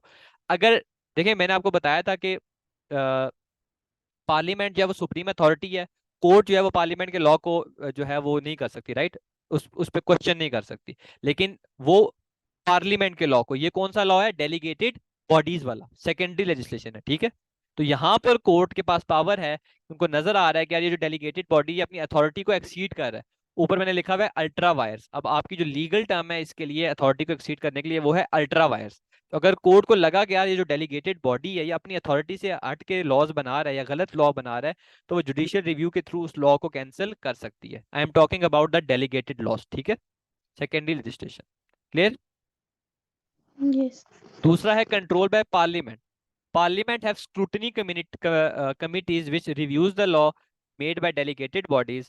Some statutory instrument must be laid down before Parliament for 40 days before coming into effect. Negative resolution. Some statutory instrument must need approval from Parliament. Affirmative resolution. यहाँ पर एक statutory, ठीक है। अब parliament जो है उन्होंने एक स्क्रूटनी कमेटी बनाई होती है। स्क्रूटनी कमेटी का काम ये होता है कि जो डेलीगेटेड बॉडीज जो भी लॉ बना रही है ना, हर लॉ को आपको क्या करना है? रिव्यू करना है, ठीक है, उस पर आपने नजर रखनी है। अब तीन तरह की कंट्रोल्स हैं पार्लियामेंट के पास। स्क्रूटनी कमेटी मैंने आपको बता दिया कि हर तरह की डेलीगेटेड लेजिस्लेशन को क्या करेगी? रिव्यू करेगी। फिर दो तरह की रेजोल्यूशंस होती हैं, अफर्मेटिव एंड नेगेटिव रेजोल्यूशन। इसको जरा आपने समझना है, ये पार्लियामेंट का कंट्रोल है। अफर्मेटिव रेजोल्यूशन का मतलब ये होता है कि कुछ लॉज ऐसे होते हैं, और जाहिर सी बात है वो पब्लिक सेंसिटिव लॉज होंगे, कि जो लॉ डेलीगेटेड बॉडीज बनाती है और वो पब्लिक सेंसिटिव लॉज हैं, बहुत इंपॉर्टेंट लॉज हैं, तो पार्लियामेंट कहती है कि जी वो लॉ को आपने पार्लियामेंट में भी प्रेजेंट करना है, ठीक है। जो लॉ आपने बनाया है उसको आपने पार्लियामेंट में प्रेजेंट करना है, ठीक है। अगर पार्लियामेंट ने अप्रूवल दिया तो फिर वो लॉ बनेगा। इसको कहते हैं अफर्मेटिव रेजोल्यूशन। समझ आ गई? यस। एक और होती है negative resolution. Before some statutory instrument must be laid down before parliament for 40 days before coming into effect. Statutory ये जो नेगेटिव रेजोल्यूशन होती है इसका मतलब सिंपल ये है कि अगर आपने कोई लॉ बनाया है तो आपने उसको पार्लियामेंट में प्रेजेंट करना है, ठीक है, या पार्लियामेंट्री कमेटी के सामने प्रेजेंट करना है। 40 दिनों के अंदर अंदर अगर किसी ने उस पर कोई सवालिया निशान ना उठाया ना, तो वो खुद बहुत लॉ बन जाएगा। ये होता है नेगेटिव रेजोल्यूशन। अफर्मेटिव में अप्रूवल चाहिए होता है, ठीक है, अप्रूवल होगा तो वो उसी वक्त कन्वर्जन हो जाती है। लेकिन नेगेटिव रेजोल्यूशन में आप वो चीज प्रेजेंट कर देते हो, अगर 40 दिनों तक किसी ने कोई सवाल नहीं उठाया तो वो आपका फिर लॉ बन जाएगा। ओके। फायदा क्या है डेलीगेटेड लेजिस्लेशन का, नुकसानात क्या है देखते हैं। पार्लियामेंट का टाइम बचाता है, और टेक्निकली कॉम्पिटेंट लोग बना रहे होंगे, ठीक है, जाहिर सी बात है। अकाउंटिंग के लॉज अगर अकाउंटेंट्स बना रहे होंगे तो टेक्निकली कॉम्पिटेंट होंगे, इंजीनियरिंग के लॉज इंजीनियर्स बना रहे होंगे, टेक्निकली कॉम्पिटेंट होंगे, राइट। क्विक प्रोसेस है, जल्दी जल्दी लॉ बन जाते हैं। नुकसान ये है इसका, डिसएडवांटेज ये है कि अनडेमोक्रेटिक होते हैं, क्योंकि डेलीगेटेड बॉडीज को पब्लिक ने इलेक्ट नहीं किया होता, राइट। पब्लिक ने तो नहीं इलेक्ट किया होता ना, तो ये एक तरह से पब्लिक ओनरशिप लैक कर सकती है। Volume and lack of publicity can be a problem. सबसे बड़ा मसला ये होता है कि जब इतने ज्यादा लॉज बन रहे होंगे तो आप उनको एडवर्टाइज कैसे करेंगे, हर किसी को पता कैसे चलेगा यार मेरी सिटी से रिलेटेड ये लॉ है, ठीक है, इस डिपार्टमेंट से रिलेटेड ये लॉ है, राइट।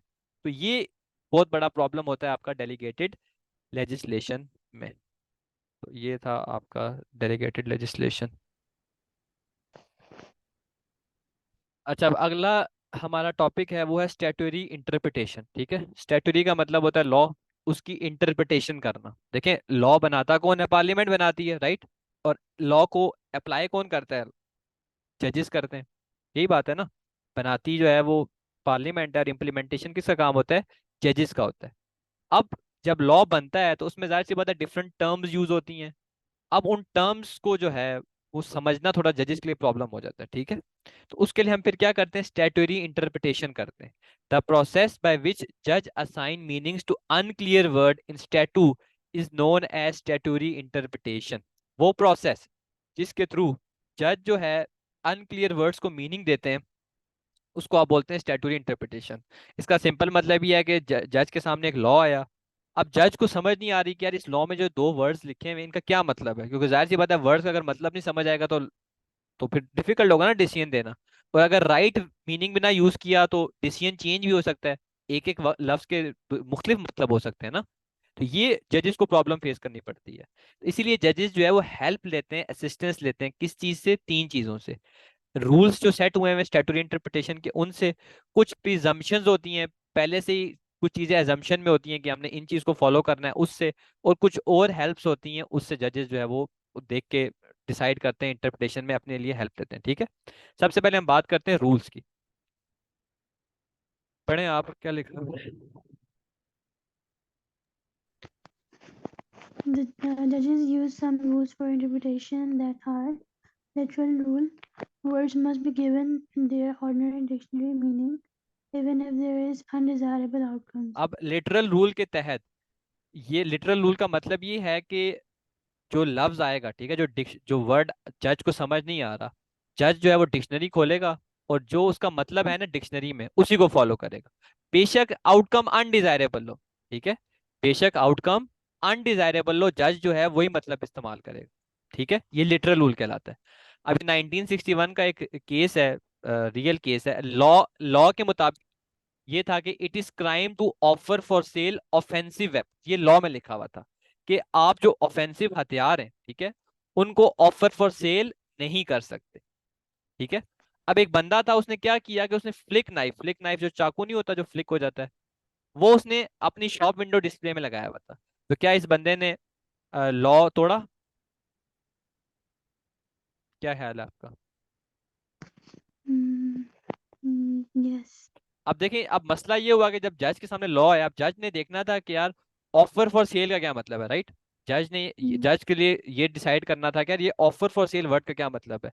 तो ऑफर फॉर सेल का मतलब क्या है कि आप किसी को कोई चीज बेचने की ऑफर कर रहे हैं, राइट, यही मतलब है ना, डिक्शनरी मतलब ऑर्डिनरी। अब जब इस बंदे को पकड़ा लोगों ने, जब ये कोर्ट के सामने पेश हुआ, तो इस बंदे ने कहा कि जी लॉ कहता था कि ऑफर फॉर सेल है, मैंने तो ऑफर फॉर सेल किया ही नहीं है, शॉप विंडो mm, में लगाया हुआ था। ये तो अगला बंदा आता मेरे पास अंदर, तो फिर मुझे जी कहता कि जी मुझे ये चीज चाहिए। ये तो उल्टा इनविटेशन टू ट्रीट है, ठीक है। ये mm, ऑफर फॉर सेल नहीं थी, ये ऑफर फॉर सेल नहीं थी। देखिए, उसकी नीयत तो यही थी ना, इंटेंशन बेचने की, इसलिए उसने लगाया हुआ था। लेकिन लॉ कहता था कि ऑफर फॉर सेल नहीं करना, तो उसने कहा भाई मैं कहाँ पर ऑफर फॉर सेल कर रहा हूँ। ऑफर फॉर सेल तब होता जब मैं उसको देता बेच देता, राइट। वो तो शॉप विंडो डिस्प्ले में लगा हुआ है, उसने देख के मेरे पास आना था, और उसने आगे मुझे कहना था कि मुझे दो, मैं तो उसको नहीं बेच रहा था। समझ आइए बात की। लेकिन उसने बेचने के लिए तो नहीं लगाया हुआ था, तो फिर देखिए उसने बेचने के लिए ही तो लगाया हुआ था, लेकिन लॉ ये कहता है कि आप ऑफर फॉर सेल नहीं कर सकते। आप कोई एक चीज दुकान के बाहर आपकी पड़ी हुई है, उसका मतलब ये तो नहीं है कि वो ऑफर फॉर सेल है। समझ आइए बात की, ये चीज समझनी है आप। लेकिन दुकान के बाहर तभी लगाएगा जब ऑफर वो बाकी बाकी भी चीजें होती हैं, पड़ी होती हैं, डस्टबिन भी पड़ी होती है बाहर, वैसे और भी चीजें पड़ी होती हैं, सब कुछ बिकने के लिए तो नहीं होता। तो उसी देखें, ऑफर फॉर सेल का मतलब ये होता है कि आप, मैंने अगर आपको कोई चीज बेची है ना, तो मैं आपसे कहूंगा कि यार ये मेरे से चीज खरीद लो, ये ऑफर फॉर सेल है ना। अब जब दुकान में आप कोई चीज देखेंगी, तो वो दुकानदार आपको कहेगा कि जी ये मेरे से ये चीज खरीद लो, कि आप अंदर जाके कहेंगे कि मुझे ये चीज चाहिए। मैं कौन। समझ आइए मेरी बात की। जी। ये इस तरह जो है ना, ये लॉ वर्क करता है। केसेस, कोई बुक में आपके बहुत सारे केसेस हैं, केसेस अगर आप एक भी ना पढ़ें तो कोई फर्क ही नहीं पड़ता, कॉन्सेप्ट आपको पता होना चाहिए, ठीक है। समझ आइए इसकी लिटरल रूल। अब ऑफर फॉर सेल का मतलब था कि अगले को ऑफर करना कि यार मेरे से चीज खरीद लो, राइट। जी। लेकिन अब वो जो डिस्प्ले था उसमें तो दूसरा बंदा आता ना अंदर, और वो कहता कि जी मुझे ये चीज चाहिए, वो मुझे ऑफर करता, राइट। दुकानदार ने कहा, और दुकानदार बच गया अंडर लिटरल रूल। समझ आइए। जी। अब अगला रूल पढ़ें, golden rule. When literal rule give more than one meaning, give preference to one that does make sense or can change hard words. देखें, अब ये होता है कि कोई कोई लफ्ज होते हैं जिसका डिक्शनरी में एक से ज्यादा मतलब होता है, राइट। एक से ज्यादा मतलब होता है। तो उस सिचुएशन में आप गोल्डन रूल अप्लाई करते हो। गोल्डन रूल ये कहता है कि जब एक से ज्यादा मानी आ रहे हो ना, तो आपने वो मानी इस्तेमाल करना है जिससे जो लॉ है वो सेंस बना रहा हो, ठीक है। आपने वो मानी इस्तेमाल करना है जो सेंस बना रहा हो, वो वाला मानी इस्तेमाल नहीं करना जिससे मजीद कंफ्यूजन क्रिएट हो रही। समझ आइए, ये गोल्डन रूल है। फिर सिचुएशन में अगर कोई ऐसी चीज है तो कोर्ट उसको चेंज भी कर लेता है। अब मैं आपको आसानी से समझाता हूँ। अब 1964 का ये रियल लाइफ केस है। अब लॉ ये कहता था कि it is crime to obstruct police officer in vicinity of prohibited place, ठीक है। In vicinity of prohibited place. अब हुआ ये कि अब जज ने मीनिंग निकालना था इन विसिनिटी का, कि यार इन विसिनिटी का क्या मतलब है। जज का काम ये था, जज ने ये मीनिंग निकालना था, ठीक है, इन विसिनिटी का। अब इन विसिनिटी का मतलब होता है नियर बाय, मैं आपको वैसे बता देता हूँ, ठीक है, नियर बाय, आसपास, ठीक है, उर्दू में। अब क्राइम क्या था कि आप पुलिस ऑफिसर को इस जगह के आसपास जो है वो ऑब्स्ट्रक्ट नहीं कर सकते, राइट। ये क्राइम था। मैं आपको मिसाल देता हूँ कि लेट सपोज एक लॉ है कि जी आप जो है वो टीचर को ऑब्स्ट्रक्ट नहीं कर सकते इन विसिनिटी ऑफ स्कूल, ठीक है, कि स्कूल के आसपास आप अपने टीचर को ऑब्स्ट्रक्ट नहीं कर सकते, तंग नहीं कर सकते, राइट। अब हुआ ये, अब सुनिएगा, 1964 में ये हुआ कि एक बंदा था, वो एक जगह पे एंटर हो गया, ठीक है, एक जगह पे एंटर हो गया, और जब, जाहिर सी बात है, आम बंदा वहां पर अलाउ नहीं था, और उसने इसी तरह पुलिस ऑफिसर को ऑब्स्ट्रक्ट किया, ठीक है। उसने पुलिस ऑफिसर को ऑब्स्ट्रक्ट किया। तो क्या उसने क्राइम किया या नहीं किया? Um, yeah. इन विसिनिटी का मतलब होता है आसपास की जगह, ठीक है। अब लॉ के मुताबिक आसपास में तो वो जगह खुद तो नहीं काउंट होती ना। मतलब मैं अगर आपसे कहूँ कि मिसाल के तौर पर मुझे फलानी जगह के आसपास तंग नहीं करना, ठीक है। अब मैं अगर आपको उस जगह के अंदर तंग कर दूं, फॉर एग्जाम्पल लिखा है कि जी एक रूल है कि स्कूल के नियर बाय आपने फाइट नहीं करनी, ठीक है। स्कूल की इन विसिनिटी आपने फाइट नहीं करनी। इसका मतलब ये है ना कि स्कूल के आसपास लड़ना नहीं है। स्कूल के अंदर अगर मैंने लड़ना शुरू हो गया, तो मैंने लॉ तोड़ा कि नहीं तोड़ा? लॉ के मुताबिक तो देखें ना, कंफ्यूजन क्रिएट होगी ना। अब यहाँ पर भी ये कंफ्यूजन क्रिएट हुई, लेकिन जज ने गोल्डन रूल का इस्तेमाल किया। जज ने कहा भाई इन विसिनिटी का मतलब बिल्कुल यही था, नियर बाय, लेकिन मकसद क्या था कि जो रेड जोन एरियाज हैं वहां पर कोई आम बंदा आके पुलिस ऑफिसर को या गवर्नमेंट रिप्रेजेंटेटिव को ऑब्स्ट्रक्ट ना करे। इस बंदे ने किया, तो अंडर द लॉ उसको फिर आगे जाहिर सी बात है उसको चार्जेस फेस करने पड़े, ठीक है। ये गोल्डन रूल। मतलब एक बात थी कि उसके पास नहीं करना और एक बात थी कि उसके अंदर। हाँ हाँ, देखे ना, अब जो इन विसिनिटी का मतलब ये होता है ना कि इन नियर बाय प्लेसेस, ठीक है। हम्म। लेकिन लॉ का लॉ तो यही कह रहा था ना, क्या था कि वो जो रेड जोन एरियाज है जहाँ पर हर कोई अलाउ नहीं है, वो आके वहां पर कोई छेड़खानी ना करे ना। पर्पस लॉ का ये था, राइट। तो हम्म। फिर जज ने गोल्डन रूल को इस्तेमाल करते हुए कहा कि यार इन विसिनिटी का मतलब यही होता है कि यार विद इन भी और आसपास भी। इन विसिनिटी का मतलब ये दोनों होता है, विद इन और नियर बाय। तो इसलिए फिर उसको चार्ज किया गया। तो ये गोल्डन रूल है। गोल्डन रूल में आपने वो वाला मतलब इस्तेमाल करना है कि जो सेंस बनाए, और अपने हिसाब से आपने उसमें थोड़ी बहुत चेंजेस करनी हो तो आप कर सकते हैं, ठीक है। जी। अब अगला है मिसचीफ रूल। मिसचीफ का मतलब होता है प्रॉब्लम, कोई बिगाड़, ठीक है, कोई मौजूदती बिगाड़ को मिसचीफ बोलते हैं। अब मिसचीफ रूल वर्ड्स को नहीं देखता। ऊपर वाले जितने भी दो रूल्स थे उसमें हम वर्डिंग को देख रहे थे ना, कि वर्ड्स का क्या मतलब है। मिसचीफ रूल पढ़ें क्या कहता है। Words are not problem. Look at the mischief problem that statue intends to resolve.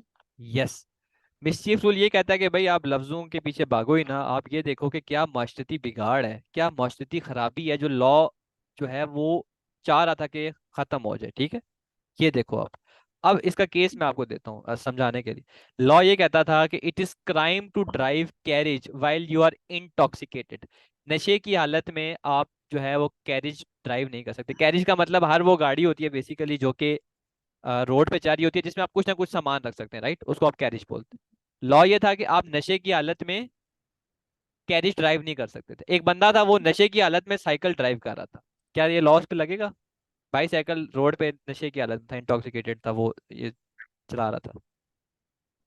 Carriage मतलब किसी चीज के ऊपर हम कुछ रख, लेकिन अब कैरिज, हाँ, बाइसाइकिल कोई को भी गाड़ी गाड़ी हो, व्हीकल्स हो, जो जिसमें आप सामान वगैरह रख सकते। बाइसाइकिल पे कुछ रख सकते हैं तो शायद होगा।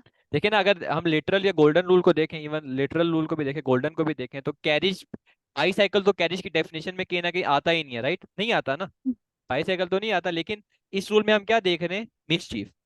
मिसचीफ का मतलब है क्या मसला लॉ हल करने की कोशिश कर रहा है। क्या मौशरती खराबी थी, मौशरती खराबी ये क्या थी, कि नशे की हालत में रोड पे नहीं आना, क्योंकि एक्सीडेंट का खतरा होता है, राइट। अभी जो बंदा था जो नशा कर रहा था, ये भी तो उस मौशरती खराबी वही कर रहा था ना। बेशक वो साइकिल पे था, बाईसाइकिल पे था, राइट। तो इसके खिलाफ फिर फैसला सुनाया गया। ये मिसचीफ रूल है। समझ आइए। अब कौन सा रूल जी। का भी इस्तेमाल करना है ये जज पे डिपेंड करता है ऑब्वियसली। अब with modern times obviously golden literal पे तो कोई फंसेगा नहीं, मिसचीफ पे ही देखेगा, राइट। मिसचीफ पर्पसिव रूल ये जो भी है, तो ये मिसचीफ रूल है। मिसचीफ रूल में आपने ये देखना है कि किस मौशरती खराबी को खत्म करने की कोशिश की जा रही थी। तो जो बंदा अगर वो साइकिल पे भी वो नशे की हालत में है, तो वो भी उतना ही खतरनाक होता है जितना दूसरा बंदा होता है, राइट। जाहिर सी बात है, वो अगर नशे की हालत में इधर उधर जा रहा है तो कोई एक्सीडेंट भी हो सकता है, मजीद बिगाड़ आ सकता है, राइट। इसी वजह से तो लॉ बनाया गया। तो ये मिसचिफ रूल है, समझ आइए। जी। आप पता है पर्पसिव रूल, पर्पसिव रूल और मिसचिफ रूल में काफी कंफ्यूजन होती है, लेकिन पर्पसिव रूल आप समझ लें एक मॉडर्न अप्रोच है या एक ब्रॉडर अप्रोच है। मिसचिफ रूल से थोड़ा सा और ऊपर ब्रॉडर अप्रोच है, जो कि पूरा जो है ना पूरे सिनारियो को कंसीडर करती है। It meaning should be derived by looking at the context, parliament intention of using words. कि जब पार्लियामेंट जब ये बना रही थी लॉ, तो उनके क्या मकसद थे इन वर्ड्स को यूज करने के, उसके हिसाब से आपने फैसला सुनाना है, उसके हिसाब से आपने इंटरप्रिटेशन करनी है, ठीक है। अब एक लॉ था, लॉ ये कहता था कि जो एक्सरे फिल्म है, जो आपकी एक्सरे फिल्म्स होती हैं, जो एक्सरे का होता है ना वो डेंजरस होता है, क्योंकि वो फायर कॉट कर लेता है, तो वो थोड़ा मतलब डेंजरस चीज होती है एक्सरे फिल्म होगी, ठीक है। आपकी जो रील्स वगैरह होती हैं, जो पहले भी आपके कैमरा में फिल्म वगैरह होती थी, ठीक है, जो नेगेटिव्स वगैरह होते थे, ये एक डेंजरस चीज होती है। तो एक लॉ बना गया था कि यार इन चीजों को आपने सेफ प्रेमिसेस में स्टोर करना है, ठीक है, सेफ प्रेमिसेस में स्टोर करना है, राइट। ये एक लॉ था, समझ आ गई है। अब हुआ जी। ये कि उस बंदे ने जो सेव किया, जो प्रेमिसेस जो थी, जिधर भी उसने सेव किया, वो उसने केव के अंदर सेव किया। उसने कहाँ पर किया, केव का मतलब होता है गार। केव का क्या मतलब होता है, गार होता है, ठीक है। अब हुआ ये कि प्रॉब्लम ये आई कि यार क्या गार एक सेफ प्रेमिसेस है या नहीं। जज ने ये चीज जो है ना इस चीज में वो फंस गया। अब इस चीज को समझाना था उसने, मतलब कि यार लॉ ये कहता है कि आपने सेफ प्रेमिसेस में ऐसी चीजों को रखना है। अब उस बंदे ने एक केव में रखी है, गार में रखी, तो क्या गार को हम सेफ प्रेमिसेस कंसीडर कर सकते हैं या नहीं कर सकते, ये सवाल था। आपका क्या ख्याल है। नहीं। नहीं होगा। देखे ना, पर्पसिव रूल एक ब्रॉडर अप्रोच है, वो पूरे मकसद को देखती है कि यार सेफ्टी हो। अब केव जो है, गार, वो ओपन होता है, ठीक है। अगर कोई बंदा अगर बेशक वो दूर अगर चला जाए तो स्टिल उसकी रीच में तो है ना। तो अल्टीमेट पर्पस क्या सर्व हो रहा है, नहीं हो रहा, राइट। सेफ प्रेमिसेस का तो मतलब ये है कि ऐसी जगह जो चारों तरफ से बंद हो, राइट, कोई वहां पर हर किसी की एक्सेस ना हो, यही होता है ना। तो अगर हम जी। ब्रॉडर अप्रोच को देखें, पर्पसिव रूल को देखें, तो वो जो उसने किया वो गलत था, ठीक है। समझ आइए। जी। अगला है यूसिडम जेनेरिसिस, पढ़ें क्या लिखा है इसका मतलब। General words mean same kind of things as specific word they follow. Yes, जो आपने अगर कुछ तीन चार चीजें बयान कर रहे हैं और उसके साथ आप कोई और जनरल वर्ड यूज करते हैं, तो जनरल वर्ड जो है उसका मतलब पिछली चीजों से रिलेट ही करता है। मतलब इसको मैं आप समझाता हूँ जरा एग्जांपल से। देखें, 1899 में एक लॉ बना कि बैटिंग इज नॉट अलाउड, ये लॉ की टर्म्स थी। बैटिंग जो स्टेटमेंट थी, batting is not allowed in house, office, room और अदर प्लेस। कि आप बैटिंग नहीं कर सकते, आप जुआ नहीं खेल सकते कहाँ पर? घर में, दफ्तर में, कमरे में और अदर प्लेस में, और किसी और जगह। अब मसला क्या हुआ कि अदर प्लेस को डिफाइन करना है, एक्सप्लेन करना है। अब जो बंदा था वो बैटिंग उसने कहा कि जुआ उसने खेला रेस कोर्स में, घोड़ों की रेस चल रही थी, वहां पर उसने एक घोड़े पर जुआ लगा दिया। अब मसला ये हुआ कि अब जज ने एक्सप्लेन करना था कि यार अदर प्लेस में क्या रेस कोर्स आता है या नहीं आता, तो आपका क्या ख्याल है? आता है। देखिए यही आपने समझना है। यूसिडम जेनेसिस रूल ये कहता है कि जनरल वर्ड्स, अगर आप कोई जनरल वर्ड इस्तेमाल कर रहे हो तो उसका मतलब जो पिछले वर्ड्स जिनको वो फॉलो करता उसी तरह का होगा। अब पिछले वर्ड्स क्या क्या थे अदर प्लेस से पहले? House, house. Office, room. अगर आप गौर करें तो ये सारी चीजें क्या हैं? इंडोर प्लेसेस हैं। घर भी इंडोर है ना, ऑफिस भी इंडोर है, रूम भी इंडोर है। तो अदर प्लेसेस का भी क्या मतलब हुआ? हर इंडोर प्लेस। ये यूसिडम जेनेसिस कहता है। मैं मिस्टीव रूल की बात नहीं कर रहा, मैं यूसिडम जेनेसिस की बात कर रहा हूँ, ठीक है? जी। तो अब रेस कोर्स क्या इंडोर है? नहीं। आउटडोर है। तो वो बंदा जुआ खेल भी रहा था फिर भी उसको कुछ भी नहीं कहा गया। उसके बाद जाहिर सी बदल लॉ को चेंज कर दिया गया। अब मेरे हाल से आपको थोड़ा सेंस कर रहे होंगे रूल्स। जी। अब अगला पढ़ें। एक्सप्रेसियो यूनियस एक्सक्लूसिव अल्टरियस, ये डिफरेंट लैंग्वेजेस यूज की हुई हैं। When statue seeks to establish list of what is covered by its provision, then anything not included on that list is considered excluded। ये रूल ये कहता है कि अगर आपने लोगों को किसी चीज से मना करना है और आपने वो चीजें लिस्ट डाउन की हुई हैं, तो हर वो चीज जिससे आपने उसको मना करना है आपने लिखी होनी चाहिए आपको, ठीक है? अगर आपने लोगों को, लेट सपोज लोग सिनेमा में जाते हैं, अगर आपने उनको मना करना है कि यार ये चीजें नहीं लेके आना और लिस्ट डाउन आपने की हुई है चीजें, तो जो चीज उस लिस्ट में नहीं लिखी हुई वो बंदा लेके आ सकता है, ठीक है? जैसे यहाँ पर एक एक एक फॉर एग्जांपल आपने सिनेमा के बाहर लिखा हुआ है, it is not allowed to bring popcorn, sandwiches, burger, Pepsi inside cinema. अब ये किस मकसद के लिए आपने लिखा हुआ है? कि आप सिनेमा के अंदर जो है वो खाने पीने की चीजें ना लेके आए, राइट? अब आपने रूल ये लिखा हुआ है। अब मैं जो है वो अंदर पिज्जा लेके चला गया, पिज्जा जो है क्या इस लिस्ट में लिखा हुआ है? नो। तो मैं लेके जा सकता हूँ। तो एक्सप्रेसियो यूनियस एक्सक्लूसिव अल्टरियस ये कहता है कि अगर आपने किसी चीज को, अगर लोगों को मना करना है कोई किसी चीज से, तो उस लिस्ट डाउन आपने चीजें की हुई हैं तो सब कुछ मेंशन होना चाहिए।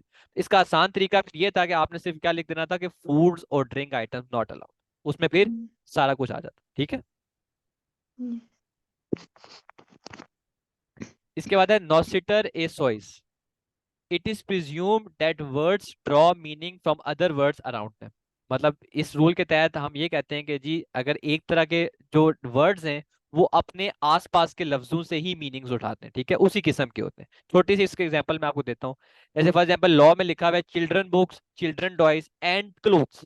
इसका मतलब क्या है? क्लोथ्स भी किसके? चिल्ड्रन के। ये है नॉसिटर एसोस, ठीक है? कि अगर हम कॉन्टेक्स्ट इस पे बात कर रहे हैं, चिल्ड्रन की किताबों की बात कर रहे हैं, लॉ में चिल्ड्रन के टॉयज की बात कर रहे हैं और आगे क्लोथ्स लिखा हुआ है, तो इसका मतलब ये है कि चिल्ड्रन क्लोथ्स, सब क्लोथ्स नहीं। समझ आ गई है? जी। और लास्ट है in pari materia. Two laws relating to same subject matter और sharing common purpose must be considered together. अब ये रूल ये कहता है जज को कि यार अगर आप जैसे फैमिली लॉ है या डाइवोर्स लॉ है, अब हर डाइवोर्स के आपको पता है मुख्तलिफ लॉज होंगे, राइट? एक लॉ तो नहीं है। तो जज ये कहता है इस रूल के तहत कि यार अगर तुमने एक लॉ के अंडर फैसला सुनाना है और तुम्हें एक्सप्लेनेशन में मसला हो रहा है, तो तुम उसी तरह उसी मैटर से रिलेटेड अगर कोई और लॉ है उसको भी एज अ हेल्प यूज कर सकते हो। दोनों को इकट्ठे कंसीडर करके आप फैसला सुना सकते हो, ठीक है? अगर सेम सब्जेक्ट मैटर से रिलेट कर, ठीक है? जैसे डाइवोर्स लॉ है, एक लॉ अप्लाई करना है तो पिछला आप देख लो, मैरिज लॉ से रिलेटेड मैरिज की डिफरेंट लॉज को देख लो, अगर दोनों के सब्जेक्ट मैटर सेम है तो दोनों को एक साथ देख के उनकी हेल्प से जो है ना तुम फैसला सुना दो। तो ये इम्पेरी मटीरियल, ठीक है? जी। क्लियर है? जी। तो पहली जो हेल्प जज लेता है वो क्या लेता है? ये सारे रूल्स लेता है। दूसरी होती है प्रिजम्पशंस। प्रिजम्पशंस का मतलब ये होता है कि these are assumptions that applies unless the law state otherwise. Unless law इनसे मना नहीं करता तो हर सूरत में जज ने इस एजम्पशन को माइंड में रखते हुए ही फैसला सुनाना है, एक्सप्लेनेशन करनी है लॉ की, ठीक है? एजम्पशंस हर सूरत में ये जज ने इसको अपने माइंड पे रखना है, अनलेस अगर लॉ मना करता है, ठीक है। ये अजम्पशंस होंगी जज की। अगर आप जज हैं तो ये चीज आपके माइंड में होनी चाहिए कि यार जब मैंने लॉ को एक्सप्लेन करना है तो ये चीजें मैंने फॉलो कर, अनलेस अगर मुझे लॉ मना करता है इनको फॉलो करने से, ठीक है। क्या कहें, पढ़े। A statute doesn't bind crown. Statue जो है वो क्राउन पे यानी कि किंग पे अप्लाई नहीं होता। The statute can't conflict with international international law. Law जो आपके यूएन लॉज होते हैं उससे स्टैचू कॉन्फ्लिक्ट नहीं करना चाहिए। A statute doesn't alter common law. Statue statue जो है वो कॉमन लॉ में छेड़ उसको चेंज नहीं करता, ठीक है। कॉमन लॉ में कोई चेंजेस स्टैचू की वजह से नहीं आती, वो स्टैचू इटसेल्फ एक नया लॉ है। A statue statute doesn't have retrospective effect. Statue का पास्ट इफेक्ट नहीं है। अगर आपने एक लॉ बनाया है आज, ठीक है, तो उसका कोई पास्ट इफेक्ट नहीं होगा। फॉर एग्जांपल जो बंदा लेट्स सपोज चोरी करता था उसको जो है वो लेट्स से 2 महीने की सजा होती थी, ठीक है, 2 महीने की सजा होती थी। अब आपने लॉ ये चेंज कर दिया कि जो बंदा चोरी करेगा तो उसको 6 महीने की सजा होगी, ठीक है। अब जो पहले 2 महीने वाले हैं उनको आप दोबारा नहीं कहेंगे जी 4 4 महीने की और पूरी करो, ठीक है। लॉ जब बनेगा उसके बाद ही अप्लाई होगा, पास्ट में नहीं अप्लाई होगा, रेट्रोस्पेक्टिव इफेक्ट, ठीक है। The अगला statute generally has effect in UK. Statue जो है वो सिर्फ यूके का ही, यूके पे ही एप्लीकेबल होता है, यूके एंड इट्स टेरिटरीज पे। A statute doesn't exclude jurisdiction of court. Statue जो है वो जुरिस्डिक्शन ऑफ कोर्ट को एक्सक्लूड नहीं करता। जुरिस्डिक्शन का मतलब होता है अथॉरिटी ऑफ कोर्ट, ठीक है। कोर्ट की एक स्पेसिफिक अथॉरिटी है तो उसको एक्सक्लूड स्टैचू नहीं करता, वो अथॉरिटी उसकी बरकरार रहती है। अदर एड्स, ये कुछ एड्स होती हैं जो इनसाइड बुक ऑफ लॉ होती हैं जिनको इंट्रिंसिक एड बोलते हैं। कुछ एड्स होती हैं जो आउटसाइड बुक ऑफ लॉ होती हैं उनको आप एक्सट्रिंसिक एड्स बोलते हो, ठीक है। अब देखें, जब आप बुक ऑफ लॉ जो जो फैसला आप सुनाते हो ना, लॉ बनता है। अब लॉ जो भी लॉ होता है ना उसकी एक बुकलेट होती है, बुकलेट। जैसा हर किताब होती है, किताब के आपको पता है कॉन्टिनेंट्स होते हैं, ओ सॉरी कॉन्टेंट्स होते हैं, प्रीफेसेस होते हैं, टाइटल होता है, अपेंडिक्स होता है। जिस तरह नॉर्मल किताब का होता है ऐसे लॉ की किताब का भी होता है, ठीक है। तो लॉ की किताब के अंदर से जो भी चीज आपको मिलती है ना वो इंट्रिंसिक एड कहलाती है। और लॉ की किताब की बाहर से जो चीज आपको मिलती है वो आपको क्या कहलाती है, एक्सट्रिंसिक एड कहलाती है। इंट्रिंसिक एड में क्या आता है, टाइटल ऑफ लॉ, जो लॉ का टाइटल लिखा हुआ है, objective of law, preface, appendix, side notes, तो ये सारी इंट्रिंसिक एड है, ठीक है। यानी कि बुक ऑफ लॉ के अंदर है। ये जैसा आपको पता होना चाहिए, दैट्स इट। इससे ज्यादा इनके बारे में आपको कुछ नहीं पता होना चाहिए। एक्सट्रिंसिक एड जो आउटसाइड बुक ऑफ लॉ है जहाँ से आप हेल्प लेते हैं, जैसे लॉ कमीशन रिपोर्ट्स हैं, ठीक है। हैंसर्ड है, हैंसर्ड जो है वो पार्लियामेंट में जो डिस्कशन हो रही होती है ना उसका रिकॉर्ड होता है।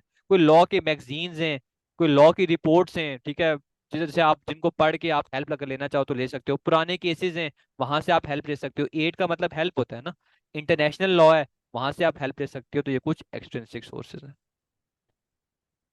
लास्ट हमारा टॉपिक है छोटा सा, वो है ह्यूमन राइट्स एक्ट का, और चैप्टर खत्म हो जाएगा। ह्यूमन राइट्स एक्ट, HRA 1998 में ये एक्ट बना था जो कि ह्यूमन राइट्स मैटर के इश्यूज को डील करता है, ठीक है। ह्यूमन राइट्स आपको पता है बहुत सारे हैं, जिनमें से चंद क्या हैं।